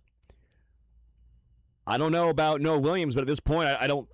How much did Noah Williams play on special teams last year? He played a pretty decent amount. Because you got to think he wasn't starting. He wasn't playing a lot of games until. But you really had Josh Williams playing a lot of the special team snaps. Josh Williams, that was his role. I'm gonna take a quick look, real quick. Thanks PFF. Thanks for never remembering to keep me signed in. That's what the money's for. All right, viewing premium stats. Snaps by position. Yeah, he played a good amount of special team snaps. And part of that was because that was his role as a rookie. And I would be interested to see his game logs, just seeing what those snap counts look like, because I'm sure once he was playing, once he was starting games down the stretch, I bet a lot of those special team snaps went away. There were less. Not a drastic amount less, but a few less. Now, some of it's tough because kick coverage. Well, how many times you kicking off? 6 or 3? Exactly. Right. It does depend a little bit on how much you score as well. So it's very possible, actually, probably about the same, considering the offense just fell off a cliff. But does he still play special teams? Because I do think that's a factor. Kennedy's going to have to be that guy. Kennedy's going to have to take over the Noah Williams. I mean, not Noah Williams. The Josh Williams. Josh Williams, like that is your role, year one. I think it's a great question you posed because I think there's two ways of looking at it. I think Kader Kohou either starts or is released. So there's a lot of boom or bust with that pick. I don't see him being a backup because he won't play special teams.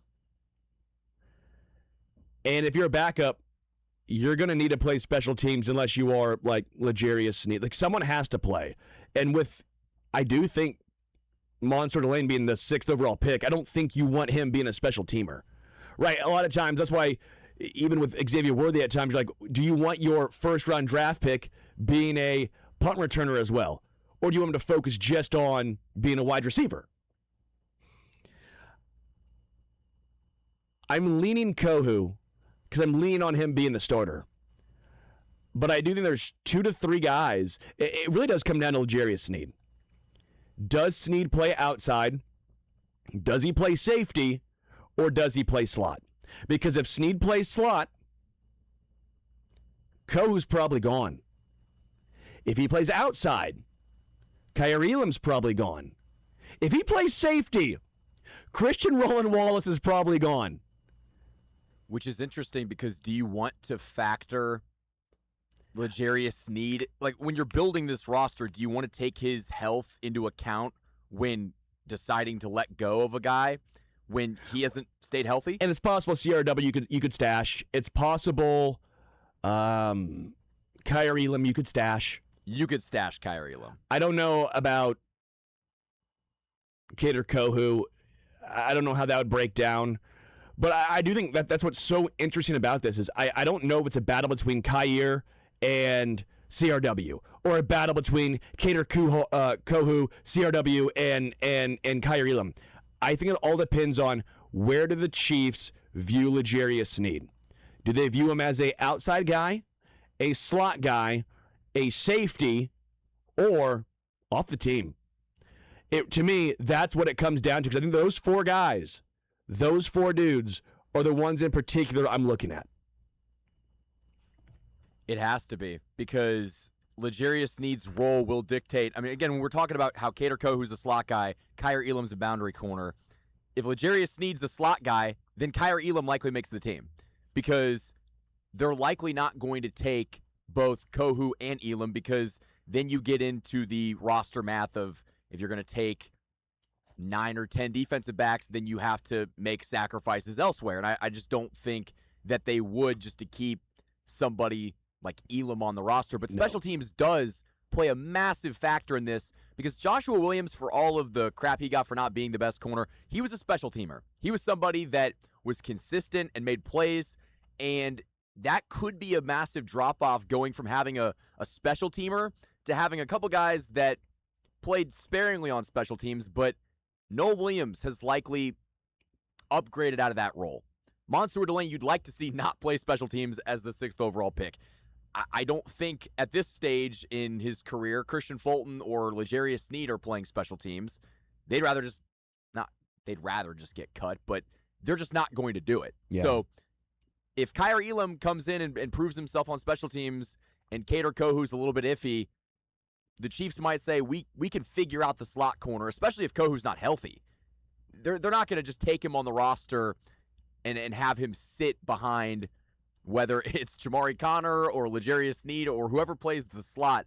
But I would be pretty interested to see how the special teams aspect takes into account during training camp. So I looked it up. Kader Kohu played, because he didn't play last year, played 0 special team snaps in 2024. Kyer Elam played like 15. He didn't play many at all on special teams. In 24, he played more. Not a ton, but he played a little more. You could see, I think 24 was the year where he realized, oh, shoot, my career is going downhill. I got to play special teams. Yeah, week 18, he played a lot of special teams. So, that is something to keep in mind when it comes to the roster breakdown. But again, I think Sneed, all 4 guys, CRW, Sneed, Kyer Elam, and Kader Kohu, they're all looking at each other like, what is Sneed going to do? What spot is he going to play? We'll find out. We'll take a break. We'll come back. We'll talk a little Royals coming up soon. Matthew Lamar of Royals Review, The Zone, Sports Radio 810 WHB.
Wrapping up the 11 o'clock hour in the noon hour, of course. I pulled a Jason right there. That's on me. I'll learn it from you, Jason. Got to do it. Pay homage. We'll talk to Matthew Lamar, Royals review in the next segment. Talk some Royals with him. Get his thoughts on the draft as well as what will constitute a successful second half of the season for the Kansas City Royals. I know the first half, utter disaster. 2 scoops of ass. I'll throw in a third scoop. 3 scoops. Might as well give him of 4. ass. Give him 4. That's a sunk cost. What's the second half look like? Also, the Open going on today in England. American Jackson Super leads. He is 5 under, fired off a 65. Bryson DeChambeau, top 5 right now.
Welcome to the Zone, Sports Radio 810 WHB. Sterling Holmes, the birthday boy, Michael Darcy, joined now by Matthew Lamar of Royals Review. Matthew, how you doing? I'm doing good. It's a pleasure to be here. Yeah, it'll be a lot of fun today. It'll be more fun with you than it is, actually watching Royals baseball, yet here we are. Yeah, that is absolutely the truth, isn't it? I want to start off with the big one first, okay? Because this is where I'm at. We know and understand this season has been a complete and utter disappointment, right? There's no two ways around it. So no matter what actually happens in the second half, you cannot make up for the first half and for the despair we all watched, right? We all get that. It was an abomination. But now that point is a sunk cost, and you are where you are. So what will make the second half a successful one for the Kansas City Royals? Yeah, that's a really great question, and I think it requires some sort of shift in mentality that I hope that the Royals do, which is that success for them now is about the trade deadline, right? It's about making sure you maximize the talent that you have however you can, right? If you're a good team, you maximize that talent by, being on, your good players playing well. But if you're not that good of a team like the Royals are, you maximize that talent by trading them for talent that you can use when that talent is ready to contribute to a winning season. So I think that that's the real key for them. And what do they do at the deadline? Because I get it. You're not going to come out and say, you know what, we don't really like our guys, and we're going to take pennies on the dollar for them. I understand that. But at the same time, Seth Lugo is doing you no good. Michael Wacha, I understand if you think you are going to compete in 2027, which if you think you're going to be that good in 2027, I think you're being a little foolish. So I think the majority of myself says trade Michael Wacha and get back what you can. Obviously, we know Lane Thomas and Starling Marte and those type of players, there's no reason for them to be here.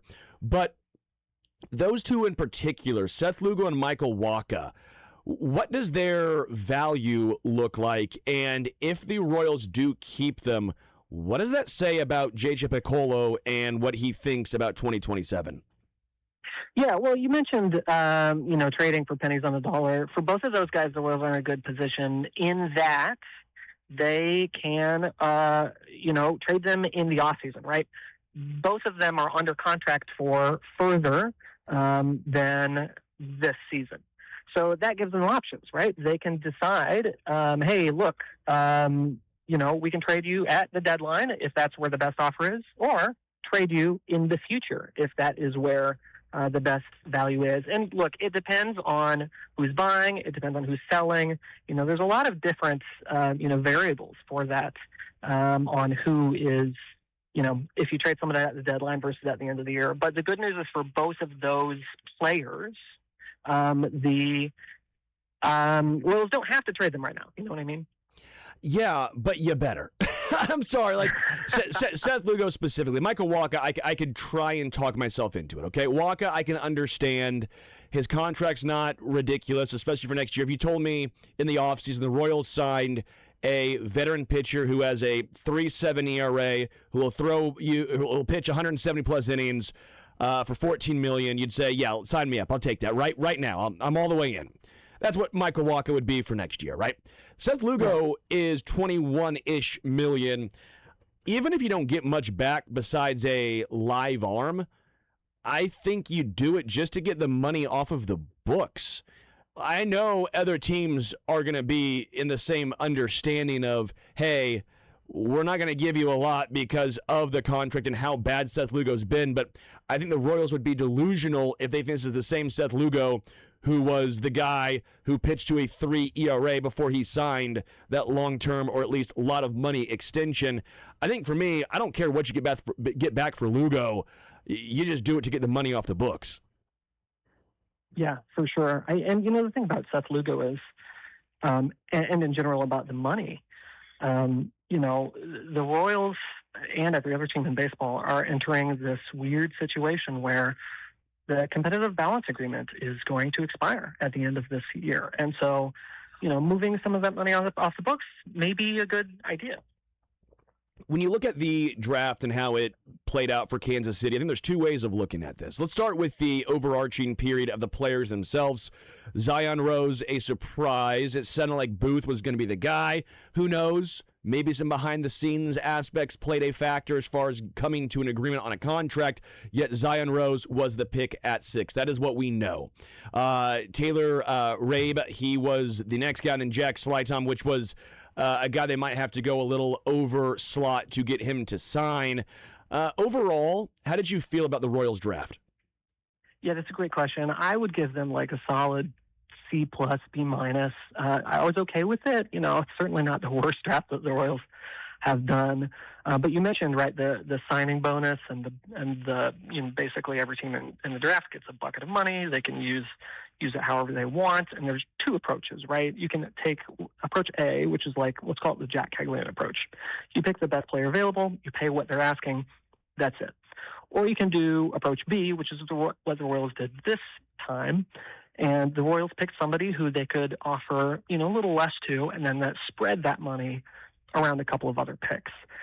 You know, when you're picking 6th overall, you know, that's an opportunity to pick a guy who's, you know, a top 10 talent in the draft, and to pass that up, I don't know. It's one of those things where the Royals have to be right here, because if one of the other guys that they didn't pass up anywhere, you know, they went anywhere from 6 to 12, 15, whatever.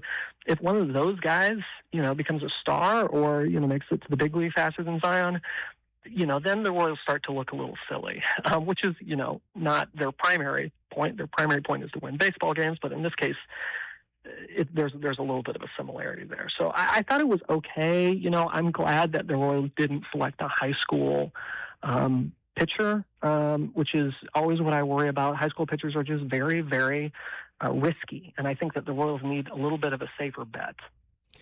Matthew Lamar of Royals Review is our guest. They drafted a lot of pitchers, though, overall, even high school or not. That's just the way that they had the majority of their picks. Do you like the methodology of the Royals have developed a nice pitching pipeline while the hitter side has lacked dramatically? Obviously, you look at guys, even Gavin Cross, Sean Gamble, Blake Mitchell is still in you know, high A. We've seen some positives. Obviously, the OPS is great, but the strikeout rate is just astronomical. Do you believe that the Royals are focusing more on pitchers because they go, you know what, we can't develop hitters very well. Let's develop these pitchers, and then maybe we can flip them for hitters who are more major league ready? Yeah, the trick is that you've got to develop both, right? And I guess I'm not that concerned, really, that the Royals drafted a lot of pitchers. You know, that Major League Baseball draft, as with every other draft, is very top-heavy, right? Your first pick that you make is probably more important than the bottom half of picks that you make. So that the Royals, you know, rolling the dice on some pitchers, you know, you're right that they drafted a lot of them. You know, that's okay, but they drafted a hitter at the top, right? And that's where most of the value is.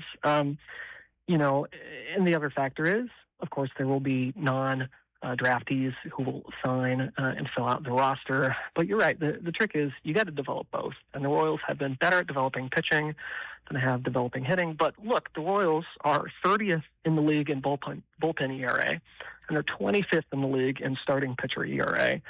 They're AAA and AA clubs are not doing so well. So they just need a lot of talent everywhere, which is, you know, unfortunate, but is what it is. And that's why the Royals really need to make sure that they get the most out of their big trade pieces at the deadline or at the end of the year. I'll get into the bullpen on the Major League side with you in just a moment here, but the ESPN top 10 prospect rankings came out. They are updated now after the draft. MLB Pipelines theirs is not, and so we'll throw MLB Pipeline away for a moment here. But ESPN's list came out. Josh Hammond 1, Kendry Churio 2, David Shields 3, Gomez 4, Blake Mitchell 5, Ramon Ramirez 6, Zion Rose 7, Taylor Rabe 8, Justin Limkin 9, Jack Slytom came in at 10. So 3 of the new class is in the top 10, but you don't see the first introduction until number 7.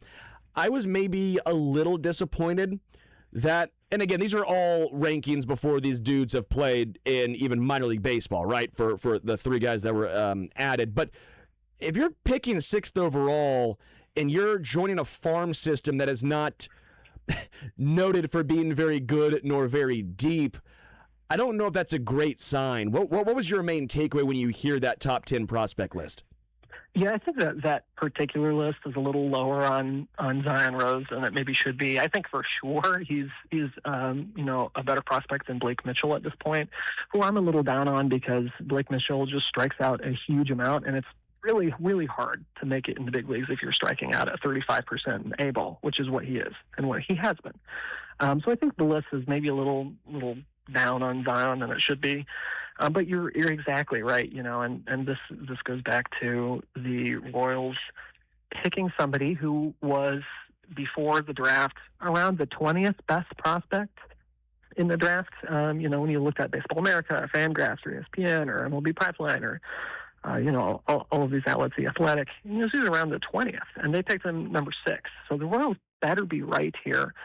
At the same time, I think that there is some value in saying, look, the Royals approached it. They didn't think that the drop-off between some of the guys that they could have drafted and Zion was that big, so you might as well draft the second-tier guy and save money while you're doing it to draft some other guys. But, man, you're right. It's not a good look. Not a good look. Is it tough because we are scarred from the Frank Mazzucato situation?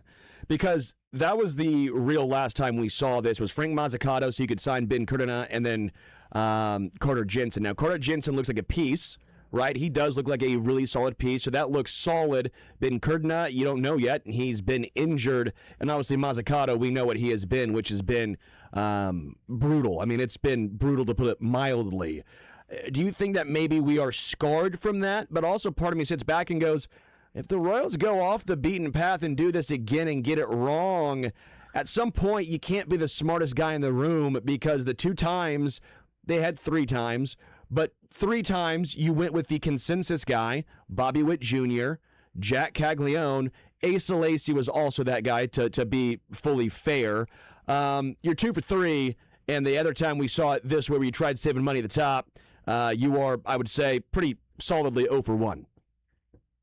Yeah, but the big difference, Frank Mazzucato was, like I said earlier, high school pitching, very volatile, very, very risky demographic, right? You basically have 4 main demographics, which is high school hitter, high school pitcher, college hitter, college pitcher.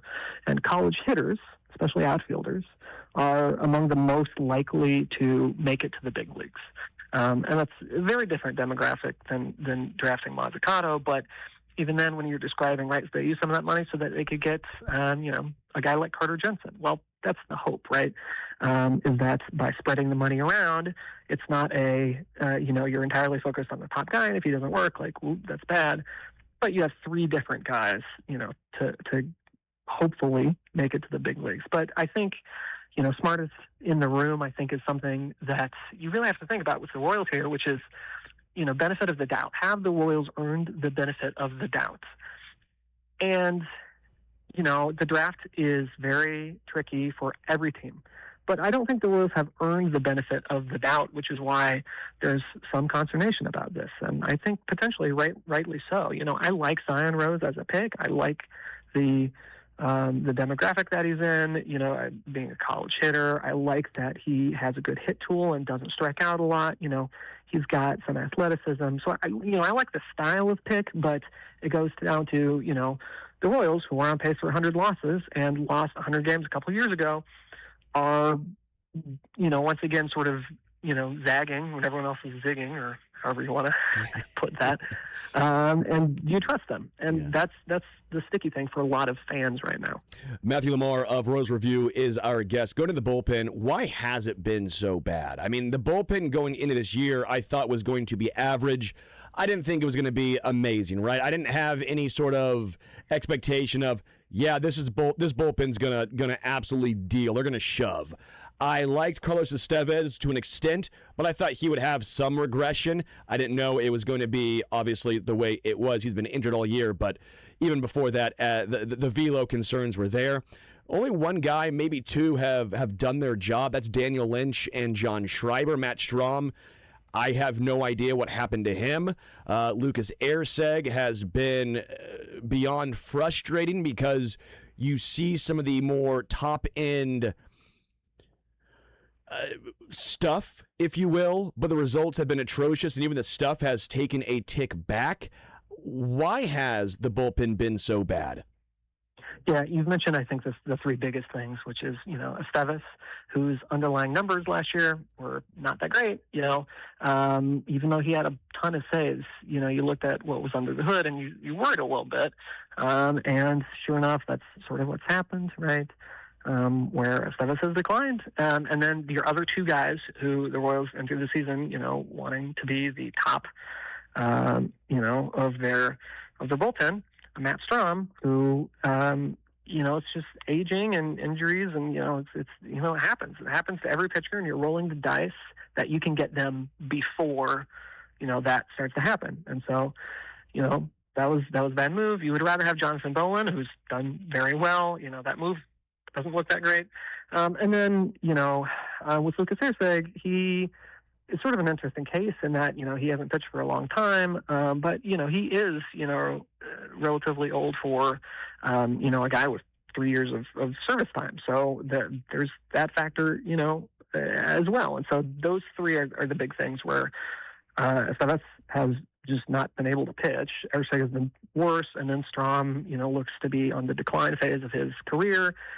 And, it's sometimes this happens with bullpens. I mean, this is not to give the Royals a free pass, but the bullpen is the one area where you can pick up a couple of guys, get a couple of, good seasons out of nowhere, and the vice versa can happen too, right? You have some guys that you're happy with, and then they can just, fall apart, rebound the next year. The thing is, 60 innings of time, it's not that much time. And you can have a 60-inning stretch, 30-inning stretch for a starting pitcher that goes really well or really not well. So there is some volatility there just at the baseline too. So, I don't know, you simulate the season 10 more times, Royals probably have a better bullpen than 9 of them, but that's not how the real world works. And that's fair, but like Erceg, for example, had 72 strikeouts in 61 2/3 innings and a 1.05 whip in 2024. He has 27 strikeouts in 37 innings this year with a 1.62 whip. I'm totally okay understanding the volatility and the even the nuances of baseball there, but when your strikeouts and walks and all of this is so opposite, that's not just getting unlucky. That is just a steep drop-off. I guess my main concern here is we felt like the pitching in Kansas City had been fixed. We felt like Reagans, they fixed him. Chris Bubich, they fixed him. Daniel Lynch, they fixed him. Lucas Erceg, they bring him in, they fix him. Aroldis Chapman, the Royals got him back on track. Noah Cameron gets called up and has a 2.99 ERA last year. They fixed him, or at least they helped build him. And yet we look this year and we see Avila, who's been just okay. I'll talk about him in just a moment with you. Noah Cameron, who took a massive step back. Erceg stepped back. Matt Strom has fallen off the face of the earth. I'm sitting here wondering, going, did we give them too much of a pass or too much credit early on, and this is who they are? Because you look at Jonathan Bolin, as you mentioned, couldn't do anything in KC, goes to Philly, and the underlying metrics are absolutely exceptional.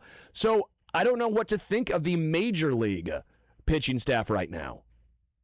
Yeah, I think they've largely done a pretty good job. Even the best staffs in the world, sometimes players succeed in one place and they don't in another. The thing about Bolin, and back to the health thing, right? Bolin's finally healthy, for the first time in a long time. He's started with his injuries, and that plays a part into it too. I think that you can say that.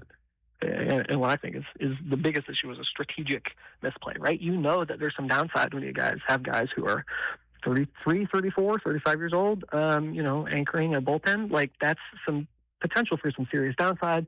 And the Royals, rolled those dice, and they have paid for it. And I think that's more of a strategic thing than a strategic misstep, really, than a bullpen coaching and pitching coaching thing. I brought up Luindo Avila. What do you make of him? Is he a guy who's going to be a starter next year for the Royals, that kind of fifth starter for this team, or do you view him more long term as either a bullpen piece or a guy you keep stretched out in Omaha as that 6th, 7th, 8th guy that, if an injury does transpire, he's one of the first dudes you call up?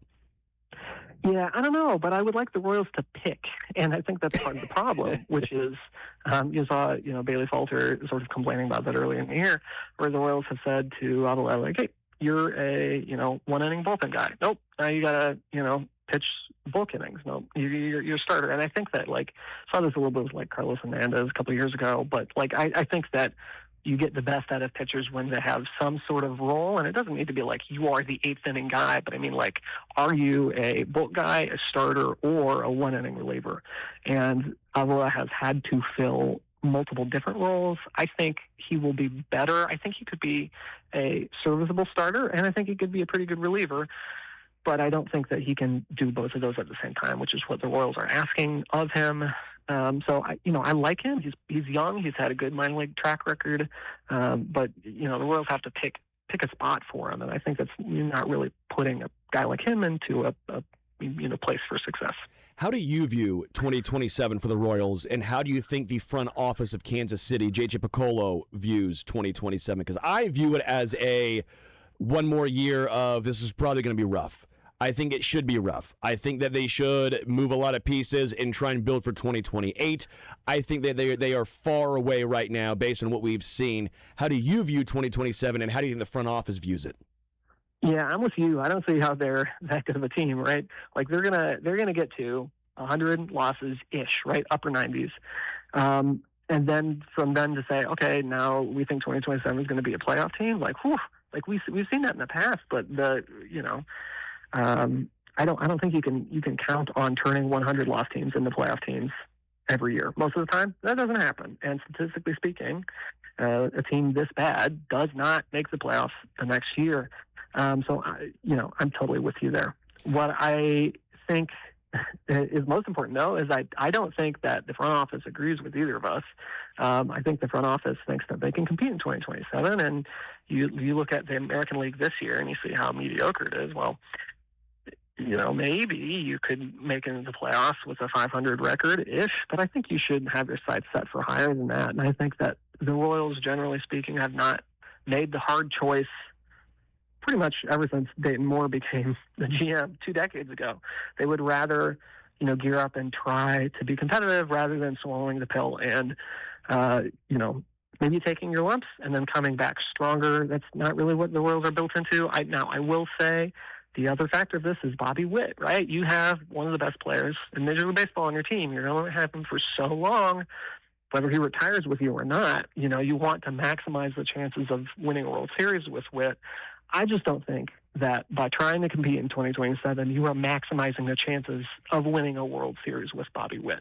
You might be maximizing your chance at a winning season, but I don't think that that's the same. Before I let you go, for the second half of the season, who are you looking at to see if they can be a piece for next year? For example, Isaac Collins is the guy I'm looking at. Obviously, he's under contract in a nice year with the Brewers, was really strong. The underlying metrics were not outstanding, but still, they were good enough. We saw him have a really nice stretch to end the first half of the season, heading into the All-Star break. I think for me, I'm looking at, can Isaac Collins continue to improve at the plate, as well as look better in the outfield? Because with the Brewers, he was a pretty solid outfielder. So far in KC, he's really struggled. We'll see if that picks up. But for me, I think Isaac Collins is the guy I'm looking at to see, hey, is he your future left fielder? Are you good enough with him in left field moving forward? Who's a guy or two you're looking at in the second half of the season that really intrigues you? Collins is a good choice. I was always pretty high on him because you don't luck your way to having a 360 or 370 OBP or whatever he had last year. Like, that is a skill not a lot of Royals players have had. So I think Collins is a good choice. 368 last year, 368. Yeah, that's crazy. And even if he doesn't get that again, 330, 340, that's a good on-base percentage. And the Royals haven't had a guy like that. So I think Collins is a good choice. But I think the biggest answer is Vinny Pasquantino because of a number of factors. Number one, he hasn't been good this year, prior to being injured. He wasn't good last year in the first half of the year. And, he's coming up on the end of his tenure. I think he's a free agent at the end of next year. And so, or the year after that. And so, they're coming up on the end of their time with Vinny. And the question is, can Vinny be a guy that the Royals are okay with signing to an extension? can Vinny be the guy that the Royals end up trading because he has a better utility for them in the prospects that he brings back? Or is he going to continue to not quite meet up to, I think, what the media and the fans' perception of him has been? Like, Vinny has been an okay player. He's been a pretty good player, but he has not been like a core changing, season changing type of player, which is, I think, the perception that a lot of people have of him. And I think he would probably be the first one to say that, hey, I haven't done as good as I need to. I can do a lot better. And that's what I'm really, really looking at is, can Vinny become the guy who we really always sort of wanted and hoped and sort of think that he is, but hasn't been so far. And I think that is the guy because of those reasons. And also one bonus reason is Jack Caglione. Is Caglione going to be a right fielder for the long haul? Is he going to be a first baseman for the long haul? I think that Caglione is probably more important to the Royals long term. But, where does he play? And that also comes down to how Vinny performs. Yeah. By the way, I would like to keep Cags in right field now. I can't believe I'm saying it. I thought, no chance, leave him at first base. Don't give him a glove. It'll mess with his bat. But I think he's valuable in right field because his arm is so good. I don't think he is this lumbering outfielder who can't get to balls because he is, 6'6", 250. I think he's good enough in the outfield that I would personally leave him there because I think it's easier to find production at first base than it is to find production in right field on the offensive side of things. Yeah, I'm probably there too, but I see the arguments either way. I think he's probably a better first baseman defensively than he is right field defensively. But then he doesn't get to use the arm unless, one solution for the Royals, maybe they could put Caglione in the bullpen. I don't know if he would be an improvement, probably, over what they have, but maybe we should try that.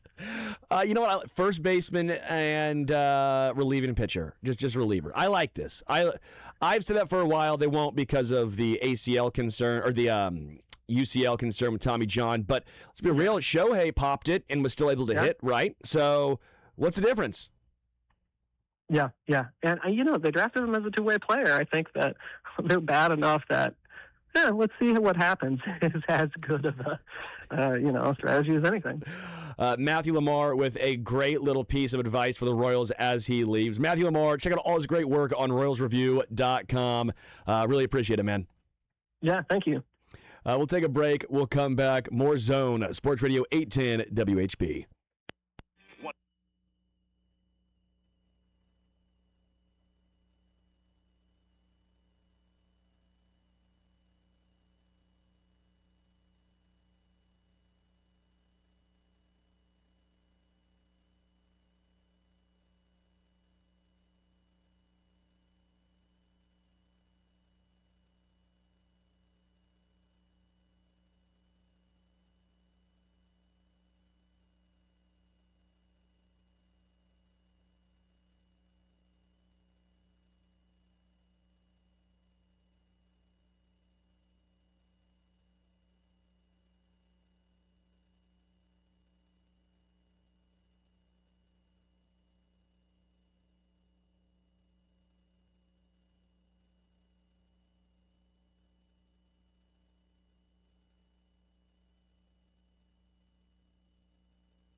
Welcome back to the Zone Sports Radio 810 WHB. Sterling Holmes, Michael Darcy, the birthday boy, Michael Darcy.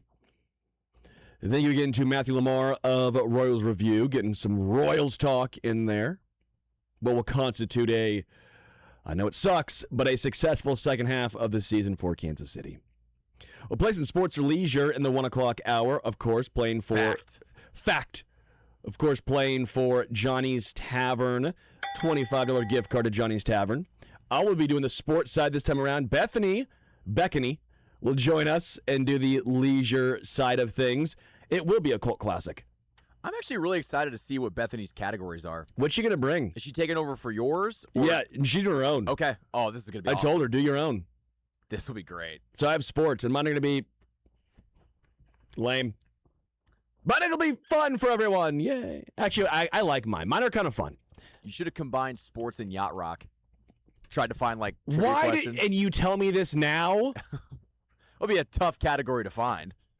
Do you think I can't do it? I don't think you could do it now, but you might have been able to do it with some research. Man-eater. It'd be like the Purple People Eaters, but I could do it. Oh, man. Right, like Man-eater by Hall & Oates, and then the Purple People Eaters, Viking. I could find a way. You're telling me I can't do this? It's like combining riddles and yacht rock into sports. I can already hear the caller's frustration. I can already hear Cajun calling in. That'll be 913-381-810 in the 1 o'clock hour. We have about 15 minutes left before sports or leisure. I don't know if you heard about this. It was a pretty crappy situation to be in. Literally.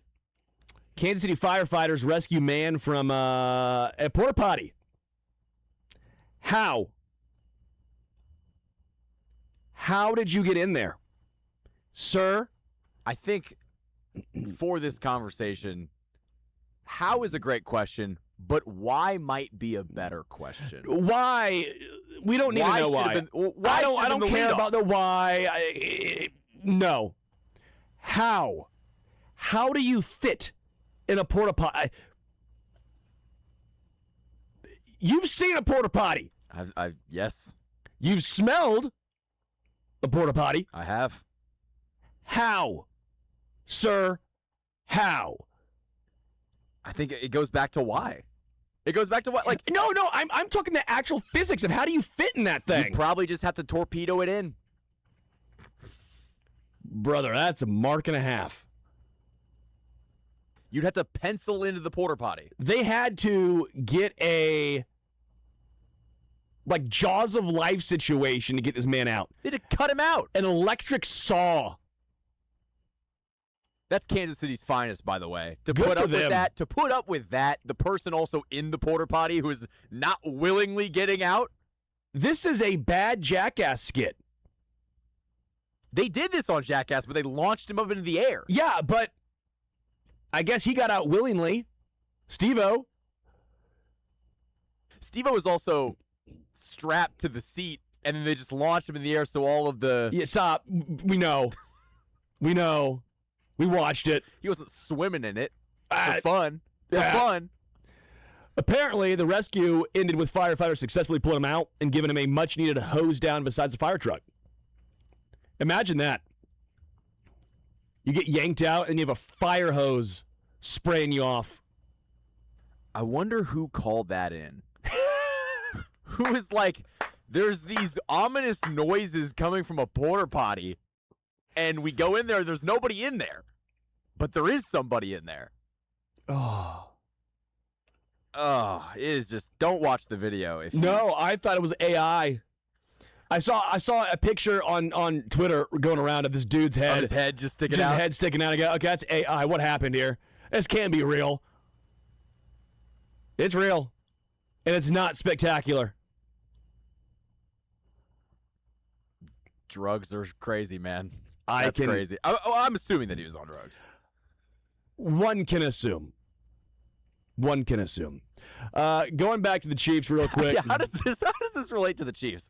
Oh, it doesn't. How was the Chiefs 6-11 season the guy in the porta potty? Yeah.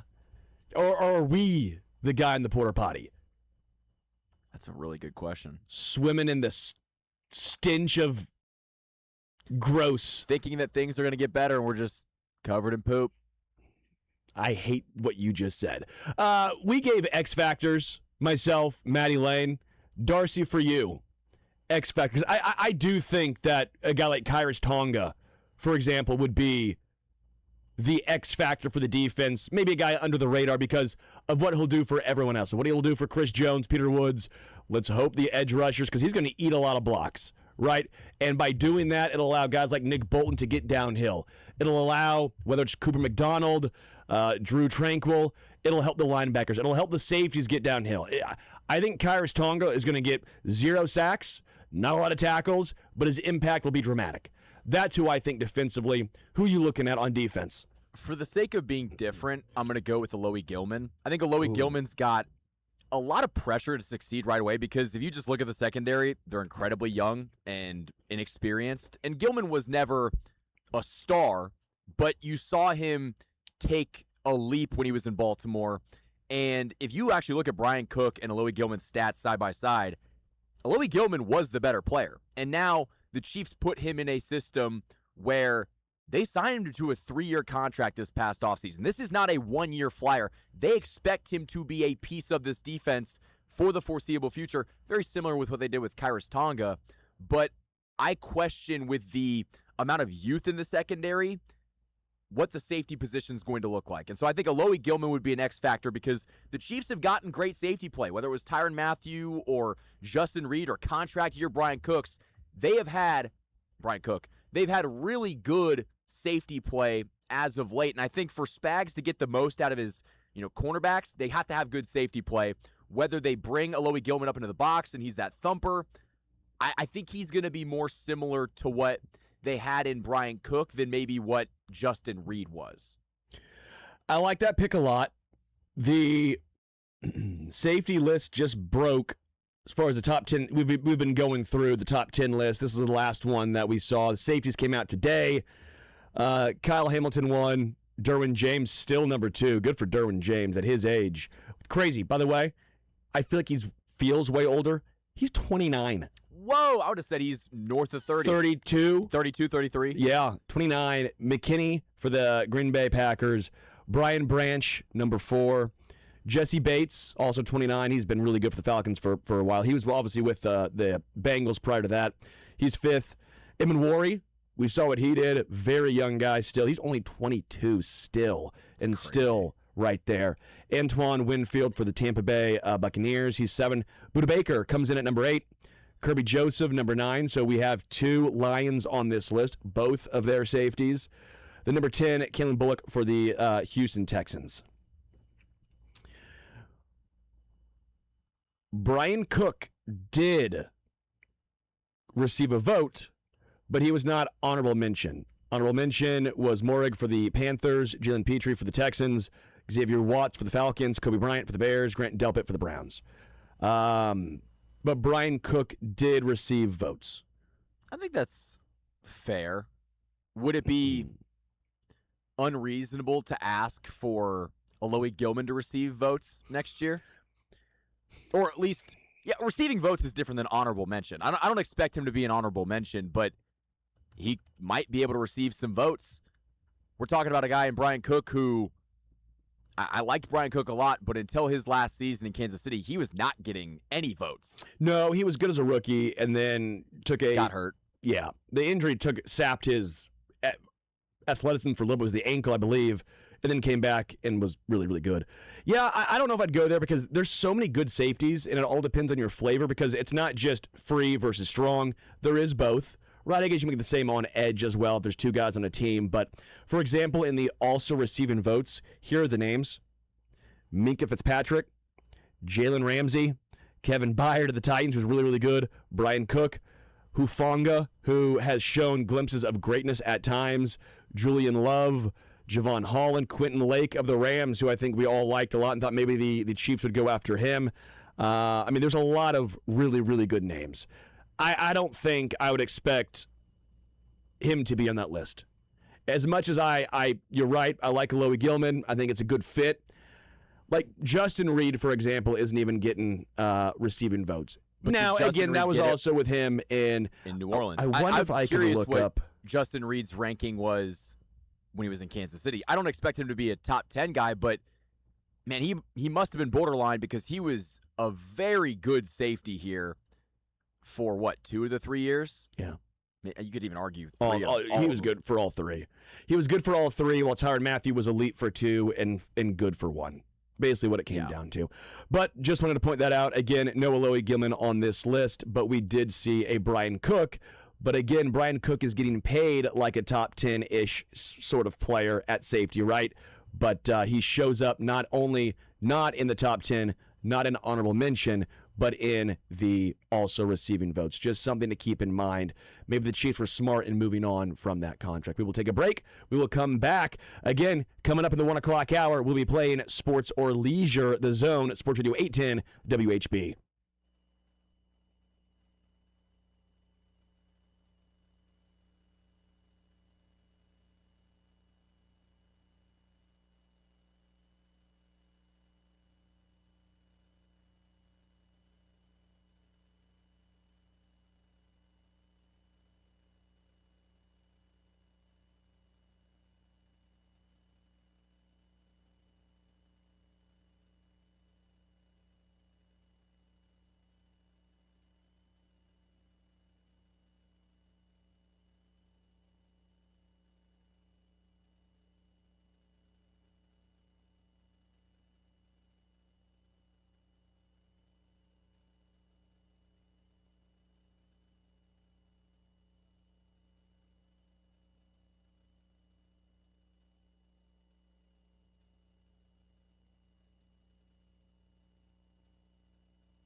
All right, wrapping up the noon hour right here. Sports Radio 810 WHB, The Zone. We will play some sports or leisure on the other side.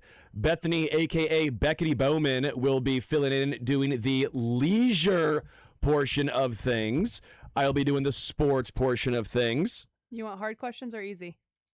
We'll ask the callers. 913-381-810-810. 913-381-810-810. Fill them up. First in, first on. In the open, Jackson Suber is still in first place. He fired off a 5 under 65. Bryson DeChambeau, for all the talk heading into the open, now he's a YouTube golfer, I guess, is 3 under. He is tied for 5th. Cam Young making a little run as well. He is 3 under. We will see how it goes. 913-381-810-810.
Jason Anderson here, and the world's biggest soccer tournament coming to a conclusion this weekend.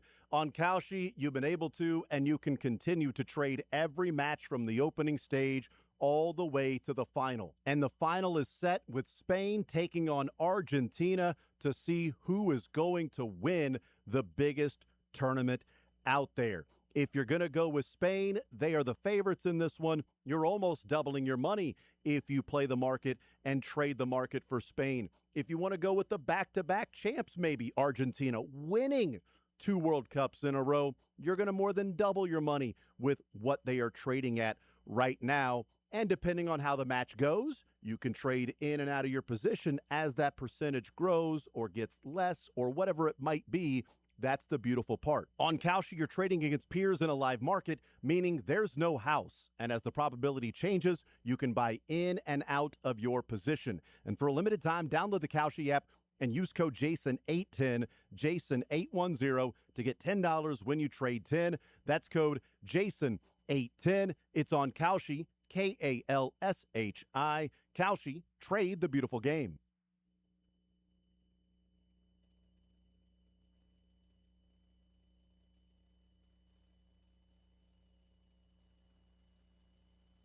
You're into sports, but nothing wrong with a little leisure time. Why not both? You're going to have a heart attack by the time you're 40 if you don't learn to relax. It's time for sports or leisure on The Zone with Jason Anderson. Welcome to The Zone, Sports Radio 810 WHB. Sterling Holmes, Michael Darcy, Bethany Bowman filling in for me as I fill in for Jason. Darcy, who you filling in for? Myself. Nice. Proud of you.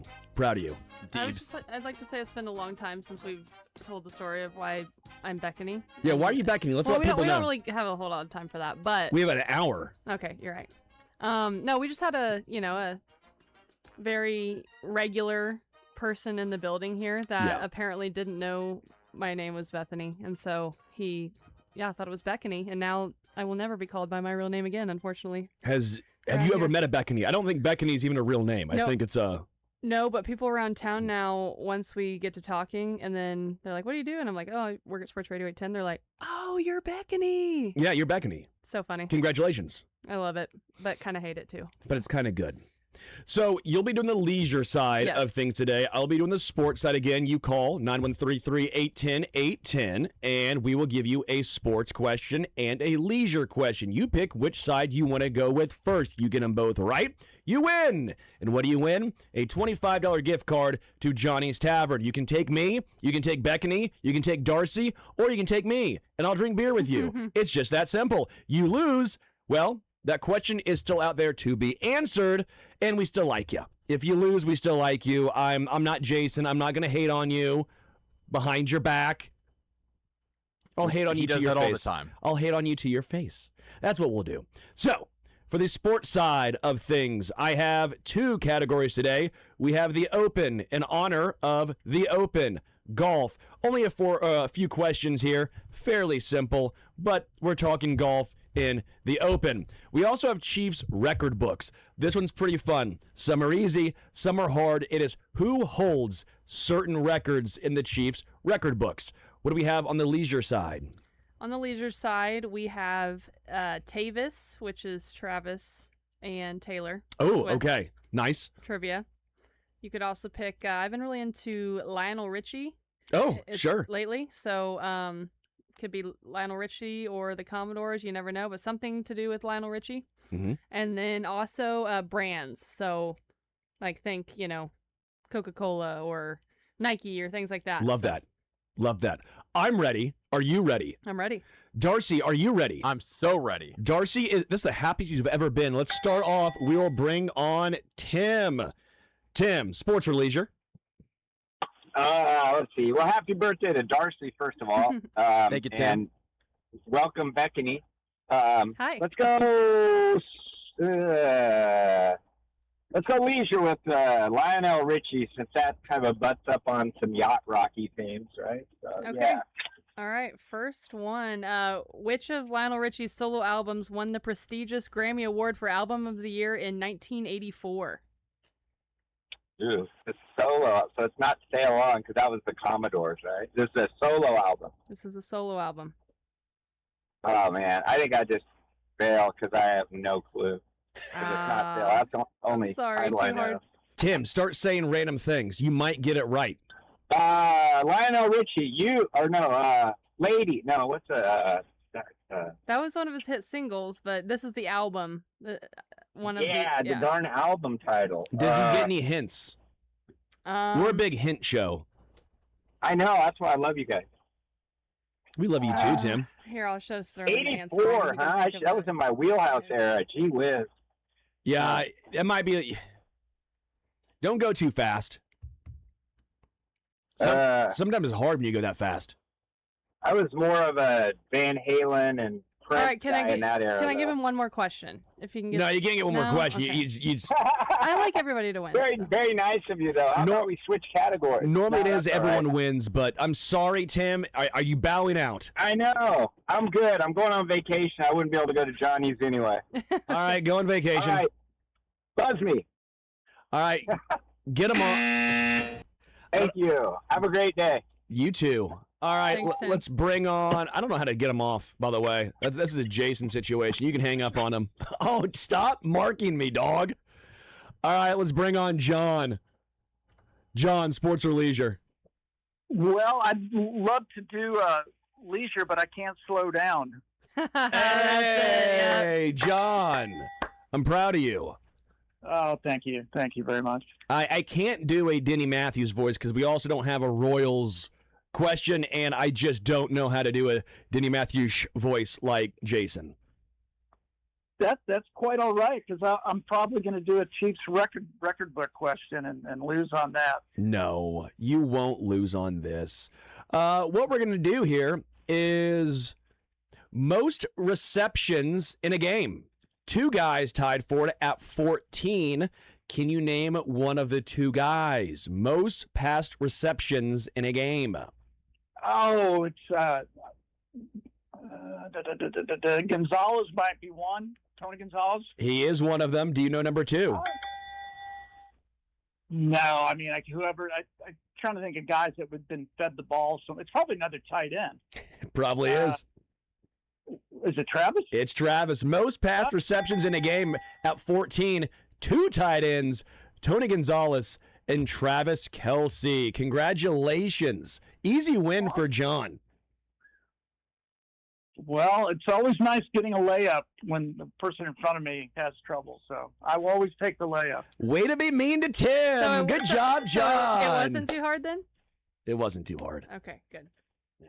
All right, you put him on hold and talk with Michael Darcy, and you'll be going to Johnny's Tavern.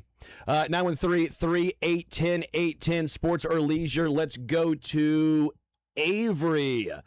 Avery, sports or leisure? I'll try Lionel Richie. Okay, let me get back to that tab. Be nice to Beckany, Avery, by the way, okay? Be nice. Okay. All right, so before launching his superstar solo career, Richie was the frontman for the Commodores, but what was the name of his very first band formed while he was a student at Tuskegee Institute? Oh, the Tuskegee Institute? Yes. Ooh.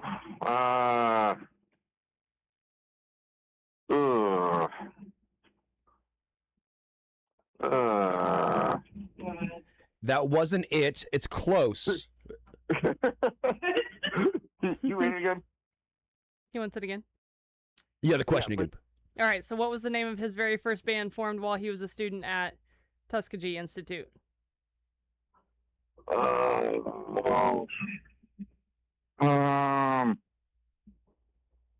don't know. You guys have a good weekend. I love you. Avery, I love you too. We never stump Avery, and Beckany just stumped Avery. Put that in your pipe and smoke it.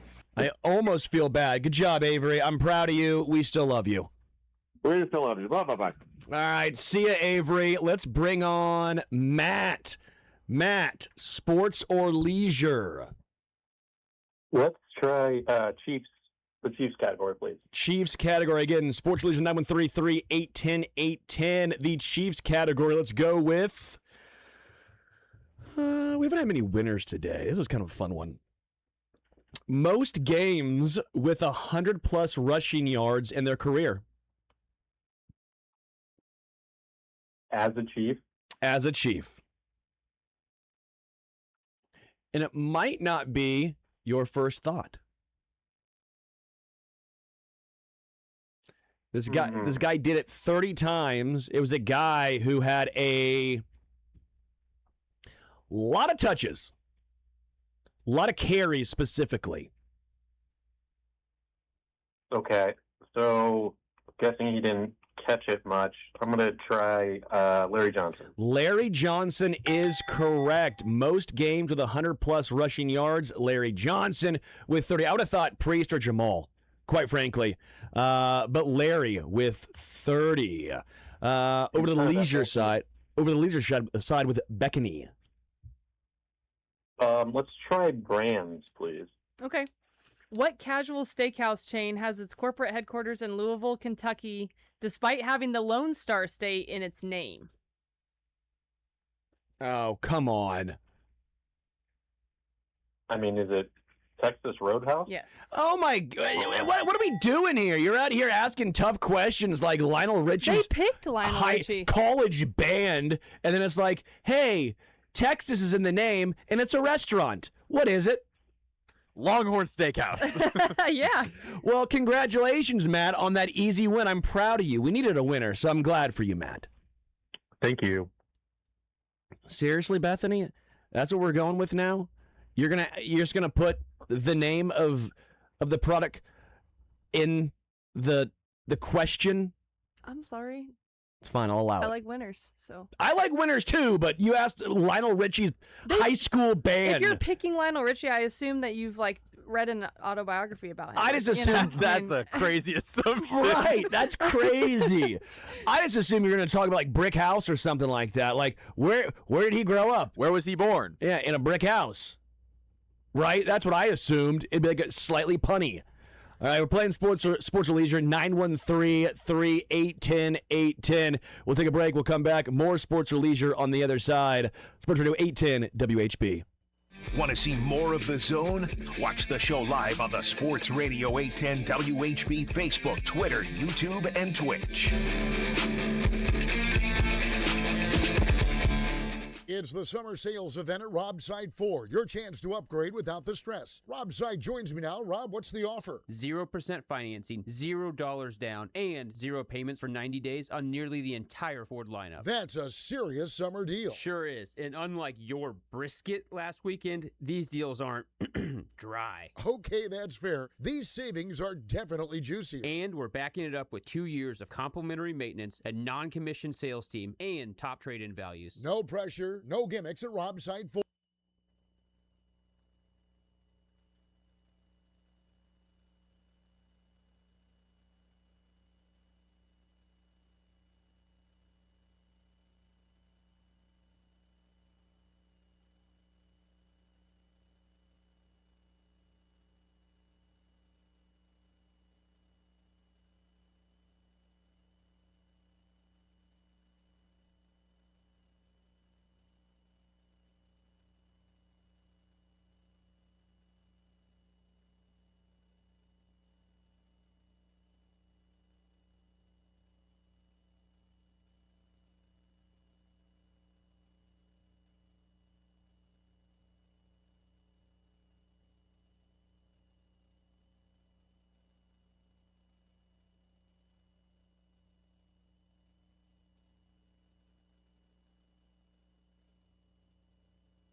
Welcome back to the Zone, Sports Radio 810 WHB. Sterling Holmes, Michael Darcy, Bethany, a.k.a. Beckany Bowman, with us for the final hour of the show on this Thursday. We are playing some sports and or leisure. We can say that because Jason's not here. 913-810-810. Call in and win $25 to Johnny's Tavern. Trying to have some fun on this Thursday. So sports or leisure is what it's called, right? We need to get someone else on my side. It should be sports and leisure, correct? Yeah, because you have to get both to win, right? Thank you. Yeah. I was thinking about that as I was walking back to my chair during the break. Why do we call it sports or leisure? I don't know. You have to get both. I wasn't here when they made the name. Don't blame me. I'm a man of honesty, nobleness, and correctness. Okay? Sports and leisure. So we're playing sports and leisure. 913-810-810. By the way, Overton, text it in. We were talking about you saw the porta potty situation, right? The guy. That's so gross. Well, yeah, it's gross. It's nasty. It's horrible. But, it happened. Yeah. It was a crappy situation. Okay. Overton texted me and said fantasy football punishment. Ew. Would you rather do that or a tattoo? Depends on Fantasy football punishment. where the tattoo has to be. Either inner bicep or your calf so people see it. Oh, man. Or Waffle House 24-hour challenge. That's too easy. 48-hour challenge. Or you get thrown in the air like that tourist by the bison. Yeah, or the bison. I'll let you choose bison, porta potty getting cut out of, or the tattoo. Probably the porta potty. Bison if I live. Dog, I'm ripping that tattoo and not even thinking about it. You serious? What was the tattoo again? I don't care. Either on your calf, so you look, I don't know, a calf or your inner bicep. And the tattoo is just anything? It's my name. Oh, God. I'll do the porta potty. On that note, we'll bring in Cajun. Cajun, sports or leisure? What side you thinking? Let's do leisure. All right. Do you want Lionel Richie, Travis and Taylor, or brands? Brands? Like name brands? Yeah. Yeah. Companies, Let's do brands. Yes. All right. Delavan, Wisconsin. Am I saying that right? Delavan, Wisconsin. Not South America is the location of the factory that produces what brand of rectangular chocolate mint candies? Oh, nice. Yeah. You know these. Yeah, good call. Candy, not ice cream, right? Nope, candy. Think Olive Garden where you get them. It's a good call. I don't go to Olive Garden. Wow, are you talking down on the garden? Olive Garden. No, I just, I do a lot of my own cooking, and usually when we would get something, it would be just takeout. So we never really. Chocolate mint candies, rectangular. Yeah, they're delicious. They're delectable. Anytime you go to a restaurant and they have them, you know you're in a classy joint. Thin Mints? No, you're close. But no. He's getting Cajun. Come on. What? Think of a mountain range. Klondike Bar. Think of a mountain range, Cajun. What? I'm blanking. The Klondike region? What are you doing?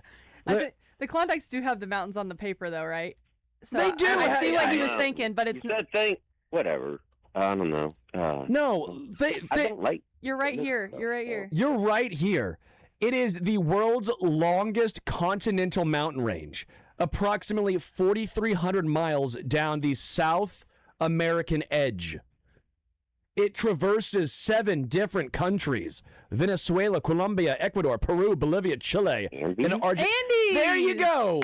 We got them there. I never even heard of Andes. An Andes mint? An Andes mint? Are we serious, Cajun?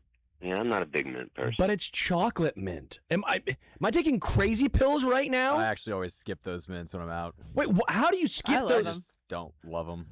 Bethany, there you go. Don't let them talk you wrong. By If the you way, go to a Don't restaurant make for me feel the like that mince- was a bad question, guys. That was a great question. it was It's a good introduced question. in I just don't enjoy the 1950. mint. It was a tough question, but I just never. I'm not a mint person, so that's the only one I could think of was like that. But it was an ice cream bar, so You're not wrong. the thing that popped into my head. Bethany, Andy's mints you get at Olive Garden are different. They're a custom-made Olive Garden specialty from They're Andy's. the same thing, though. They are, but yeah. Did anyone try that salsa I left? I tried it. Very, very good. And then Jason took the rest with him to Louisville. Jason goes, I'm taking this. All right, cool. We didn't know how to split it up. Those listen, Cajun dropped off some salsa for us, and Jason decided I don't have another receptacle to put it in, so Jason, I guess, won the Cajun lottery? The Cajun lottery and took it to Louisville. Well, I hope he didn't eat it all at the beginning of his trip. There's a lot of habaneros in there. Cajun, come on. This is a family show. We're not talking about that virus right now. 913-381-810-810, sports or leisure. Let's go to the sports side, Cajun. What side do you want? Sports.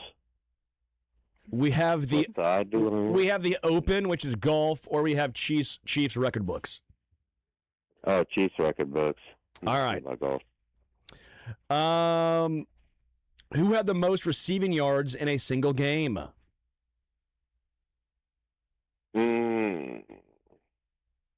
Most receiving. Man, I should know that one. You should know it. It's 309 yards. It was big. It's not a super. Not Eddie Kennison? Nope, not Eddie Kennison. Not a super famous. What era? Can you give me an era hint? It's about that era. A little beforehand. No, I can't think of it. Cajun. I don't cut my lot. I can't think of it. Fine. Receiver. That's a while back. When was that's what, the 90s? 80s. No, 80s to 90s. 80s? It was 19. He played for the Chiefs from 1983 to 1991. Okay, well, I moved here in 98, so nah, I don't know. Okay. Thank you, man. See you, Cajun. Bye. Appreciate you for the salsa he dropped off. It's called Schneepek. What? Dog's nose. Oh, yeah, I forgot you named it. Wet. I don't. Cajun. Thank you, Cajun. I just love when we're sitting here with the answers in front of us and we're like, come on. And they get a little sassy. They're like, I don't know it. I don't know it. Are you tried? You know? Did you try giving him a Cajun accent right there when you first started talking? I feel like you did. No, that's just my voice. It was impressive. You have a slight Louisiana accent? Not, oh, I do? I'm not. Maybe I'm doing it. Not on Jason's level of accents at all. No, no one is. That's like his thing. We allow him to do it because that's what he does best. Yeah, so you're correct, though. The Olive Garden mints for Andy's are slightly different. Let's go to Kyle. Kyle, sports or leisure? Sports. All right. Do you want that question that's currently out there or a fresh one? Do I want to answer Stephon Page? That is correct. Do you want to answer Stephon Page? You nailed it right there. 309 yards in 1985. 309 in a single game. That 1985 season, he only ended up with 943 yards, and 309 came in one game. Bill Kenny was throwing it to him. I mean, legend right there. It's even more impressive. What would he have done with Patrick? All right, to the leisure side. Leisure side, Kyle. Yes. Leisure. Do you want Lionel Richie, Taylor and Travis, or brands, companies? Lionel Richie. Ooh, no one's gotten these so far, so this is getting a little hard. All right, I lost my tab. Hold on. Okay, we're getting there. All right, which classic 1977 Commodores hit includes the lyric "I'm easy like Sunday morning"? I'm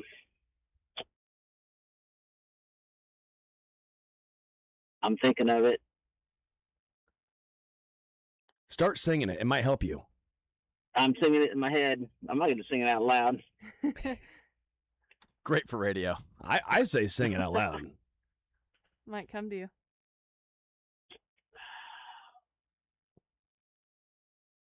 I can hear it in my head.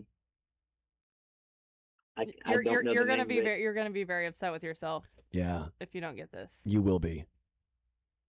Usually like a Sunday morning. That's all I can think of. Yeah. I wonder if it's in All right. Well, I wonder if maybe It's not a hard question. I wonder if the answer's maybe in the lyrics or something. Easy? Yes. There we go. We gave it to him. We helped him. Well, he got Stephon Page, so I feel like we got to give it to Kyle. Good job, Kyle. We'll put you on hold and talk to Darcy. All right, let's go to Richard. Richard up next. Sports or leisure?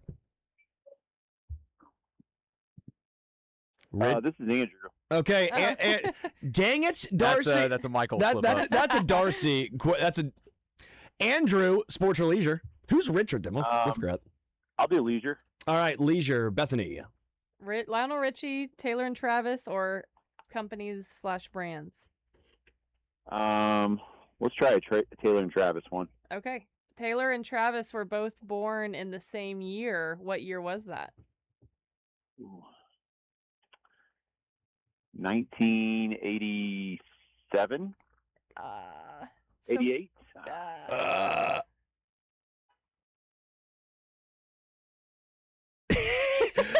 We have a lot. I'll give you one more guess. Okay. 89? Yeah. Hey, he did it. Let's go. What an easy question. Sorry, we want people to go to Johnny's. We've been really harsh recently on people, and I feel bad. So, Andrew, congratulations. This show's not everyone wins, but it's at least you get 3 guesses. All right, we're playing to the sports side now. The Open or Chiefs record books? What's the Open one? It's just about the Open, just British Open. But no, yeah, let's do Chiefs. Okay. Most passes intercepted in a game. This is for the Chiefs quarterback side of things. Okay. I got some names popping up in my mind. I just don't know if. Let's see.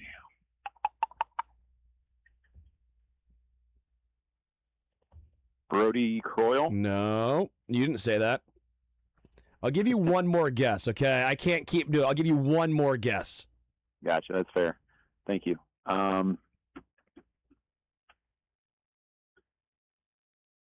He was a high draft pick. Todd Blackledge? It is Todd Blackledge, yes. Todd Blackledge, 6 in one game in 1985. Same year that Page had 309 yards received in a game.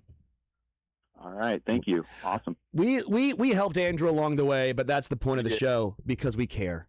The show should be called Because We Care. Now I think this is Richard. Is that right? Or am I just going to call everyone Richard now, Darcy? This hopefully should be Richard. Is it Richard, or are you Richard? Hello? Richard? Yeah, are you Richard? Yes. Okay, we got it right. Thank you, Darcy. You got the names right this time. I'm proud of you. We're working our way there. Sports or leisure, Richard? Sports, please. All right, we have Chiefs record books, and we have the Open, which is about the British Open. Chiefs, please. All right, Chiefs. Let's go with who had the most passing yards in a single game? It is not Patrick Mahomes. It is not a name that you would immediately go to.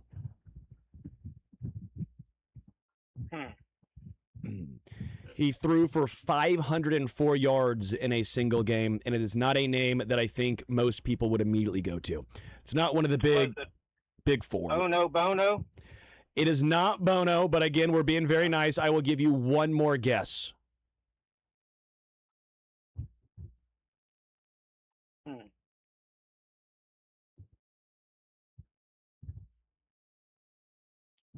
He didn't have blue suede shoes. Oh, Gerbach. Elvis Gerbach, yes. In 2000, Elvis Gerbach. He had 504 yards in one game. Bethany. All right, do we want Lionel Richie, Taylor and Travis, or brands/companies? Well, the Taylor Travis question, I would have known the birthday because Taylor has the same birthday as me. Ooh, I would have got. Okay. So let's go to brands. All right. In 2003, Nike purchased a footwear company that was founded almost 100 years prior in Massachusetts. Massachusetts. This acquired company dominated the court shoe market for decades and pivoted to military boot manufacturing during World War II. What is this brand which owns the Jack Purcell and Star Chevron trademarks? Converse. Yes. Wow. Right off the bat. Nice. That was semi-impressive. Yeah. Proud of you. Converse is the only shoe I would wear growing up, so that was an easy one. I still rock Converse, Richard, so I'm proud of you. Good job. Congratulations. You're a winner. You get to talk to Michael Darcy. Thank you. All right. Let's go to Shane. A little more time. 913-381-810. Shane. Sports or leisure? Hi, Sterling and Beckany. I'd like to start with sports, please. All right. The Open or Chiefs record books? I'm not great on golf, but you haven't had a lot of people do that Open question. Have you? I'll try British Open. Okay, it's kind of fun. No one's done it yet. You're the first one. The money paid out changed to the U.S. dollar in 2017. Prior to 2017, what was the currency before? Well, this is British Open, so I mean, I don't think it would be the euro. I think it probably would be. I'm thinking it'd be the pound. Correct. It is the pound. I'm shocked that until 2016 they used the pound. They used the sterling, by the way. It's called sterling. So they paid out in me. I was the currency until 2016. So that's what happened, Shane. Let's go to leisure now with Beckany.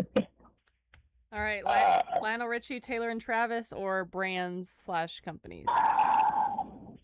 I think my wife would like me to do Taylor and Travis.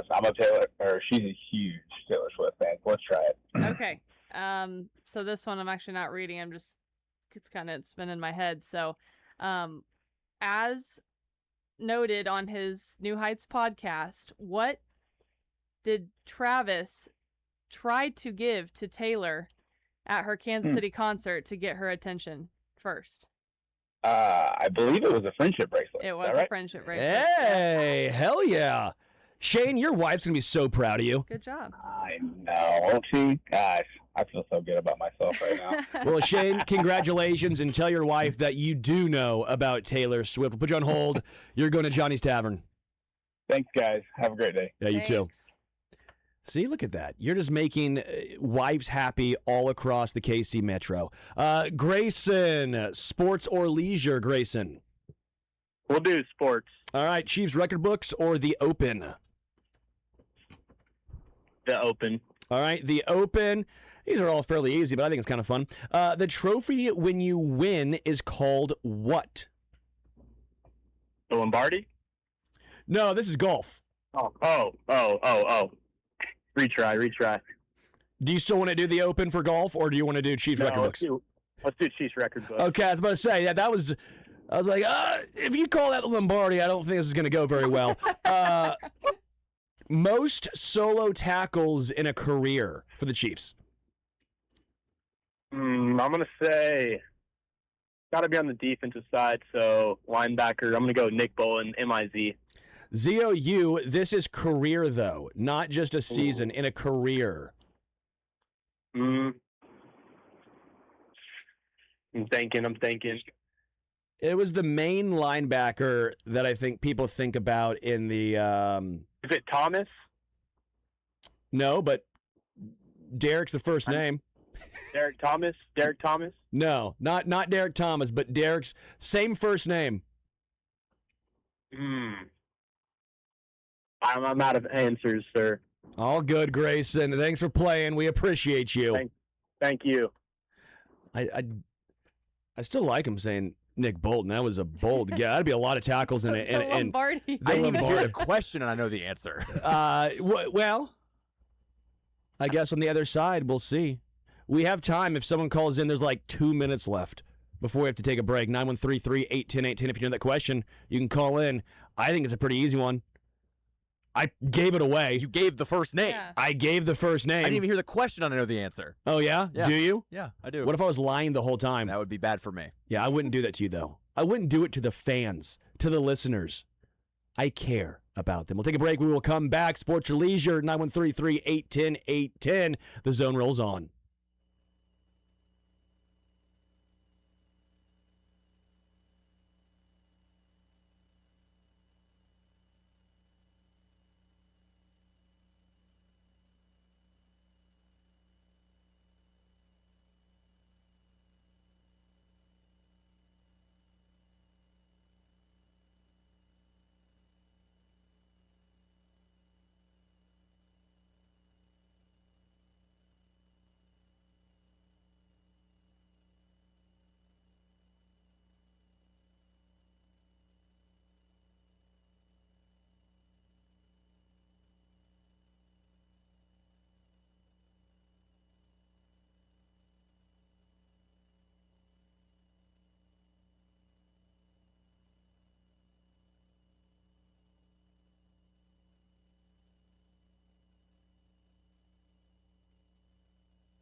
All right, I got a few left in sports or leisure. Let's rip through these on the zone. I believe it is Dwayne. Dwayne, sports or leisure? Let's go with the sports, and let's go with Derek Johnson as the answer. Yeah, I thought that was. I couldn't have given more hints there. I tried, man. You can lead a horse to water, but sometimes that horse ain't thirsty. Dwayne, congratulations. Go to the leisure side. Let's try the brand companies. All right. What's the name of the house brand that was introduced by Walmart in 1993? Great value. Yes. Boom, that's simple. Congratulations, Dwayne. It is just that easy. You just won $25 to Johnny's Tavern. Congratulations. Thank you. See, that was just simple. I feel like that's how it should go. We go now to John. John, sports or leisure? LC Sports and the Claret Jug. Claret Jug, nailed. Introduced in 1873. Old Tom Morris got it in 1872, but it wasn't ready yet. And so 1873 was when the Claret Jug originally got dispersed as the winner. So congratulations. That is the Claret Jug. Over to leisure with Bethany. Let's do brands with Miss Bethany. All right. So in 2012, Felix Baumgartner set a soon-to-be-broken world record for highest skydive, and during the jump, became the first person to break the sound barrier while not in a vehicle. What is the name of the winged brand that sponsored the stunt? Good one. Wasn't it Red Bull? Yes. It was Red Bull. Good job. Nails. John, that's a winner. You're going to Johnny's Tavern. Thank you. I love it. Now we're just ripping through these right now. Now we're ripping through these. Now no more hints. No more hints. Jesse, sports or leisure? Let's do sports. I called it a terrible time with no hints. I'm kidding. I'll give you a few hints, Jesse. Come on. Come on. We're trying to piss Mick off right now. Let's go Chiefs. All right, Chiefs. We will go with this is kind of fun. Most field goals attempted in a game. 2 different Chiefs have done this, and neither are Harrison Butker. Jan Stenerud? Jan Stenerud is 1. Do you want to take a guess at number 2? I believe he's still kicking. Morton Anderson. No, that's a good guess, though. That's a good guess. Jan Stenerud with 7, and Cairo Santos with 7. There we go. Yeah, Cairo Santos. But nice. You nailed it. Jan Stenerud had 7 as well. To the leisure side with Bethany. Would you like Taylor and Travis? Companies Yeah, and Taylor and Travis. Oh, okay. You want Taylor and Travis. All right. My daughter's taught me a lot about it. We're good. Okay. Which NFL opponent did the Kansas City Chiefs face during Taylor Swift's first ever game appearance at Arrowhead Stadium in September 2023? Oh, I got that. You get. If I can get this, you can get this, because I'm not a Tavis stan. I appreciate them, but I'm not into the personal lives. I'm gonna go with the Packers. No. Same division. Vikings? Same division. Okay. You get one that game. That's so annoying. You get one. You get one more. If I can't give you all 4. It's not the Lions. It's not the Tigers. It's the Bears. Yeah. It was the Bears. I don't remember that game, which is wild, but I'll go with the Bears. How did he have that queued up? What? Congratulations. We'll give it to you. Everybody wins. Mick Schaefer pissing you off right now. Congratulations, Jesse. You just won. You're going to Johnny's Tavern. All right. Thanks, guys. You can tell he's even like, I don't deserve this. I don't deserve this. He's going to end up hanging up and not let Darcy get his information. I love that. You know what? Honest man. He's going to call back and earn it some other time. Brian, wrapping us up right here. Sports or leisure? Final one. Sounds good. Sports. Do you want Chiefs record books or the Open? Chiefs record book. All right, Chiefs record books. Who played the most games in a Kansas City Chief uniform? Most games in Kansas City. Bobby Bell. No, it is newer. I'll give you another hint. It is newer, and it's a special teamer.